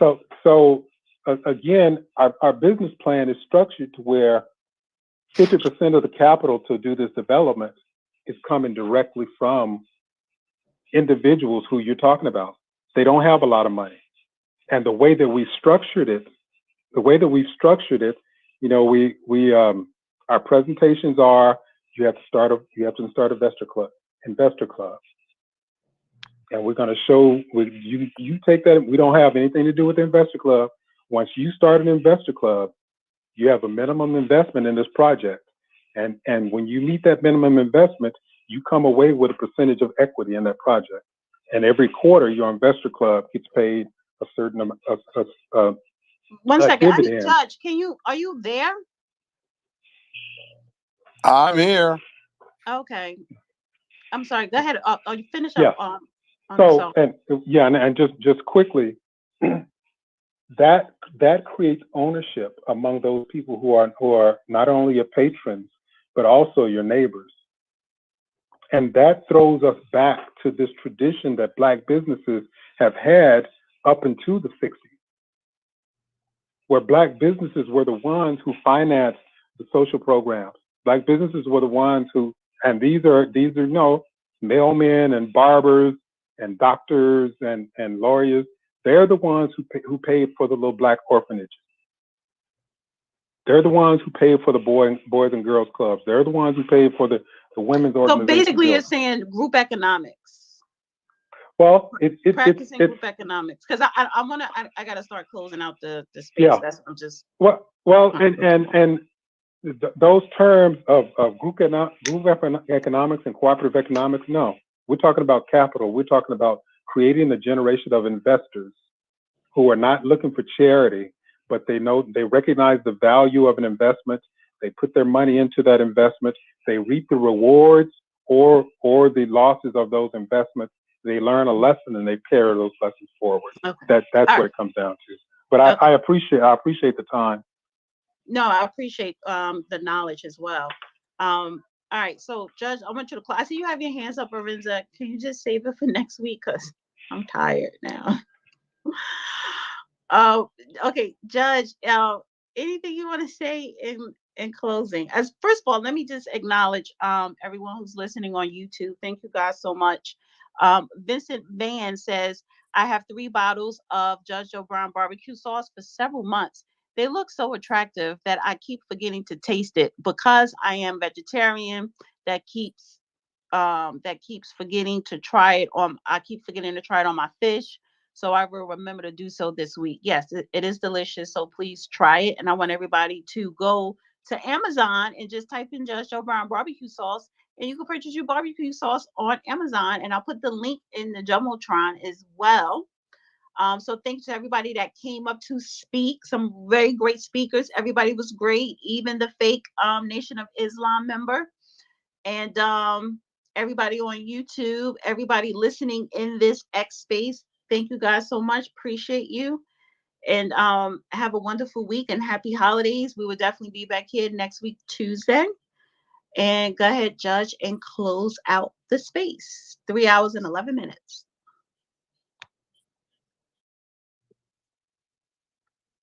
Wow, that was a time, wasn't it?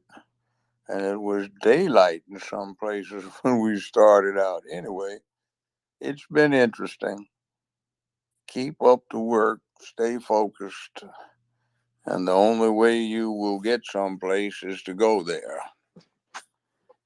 Now, that said, everybody have a nice holiday.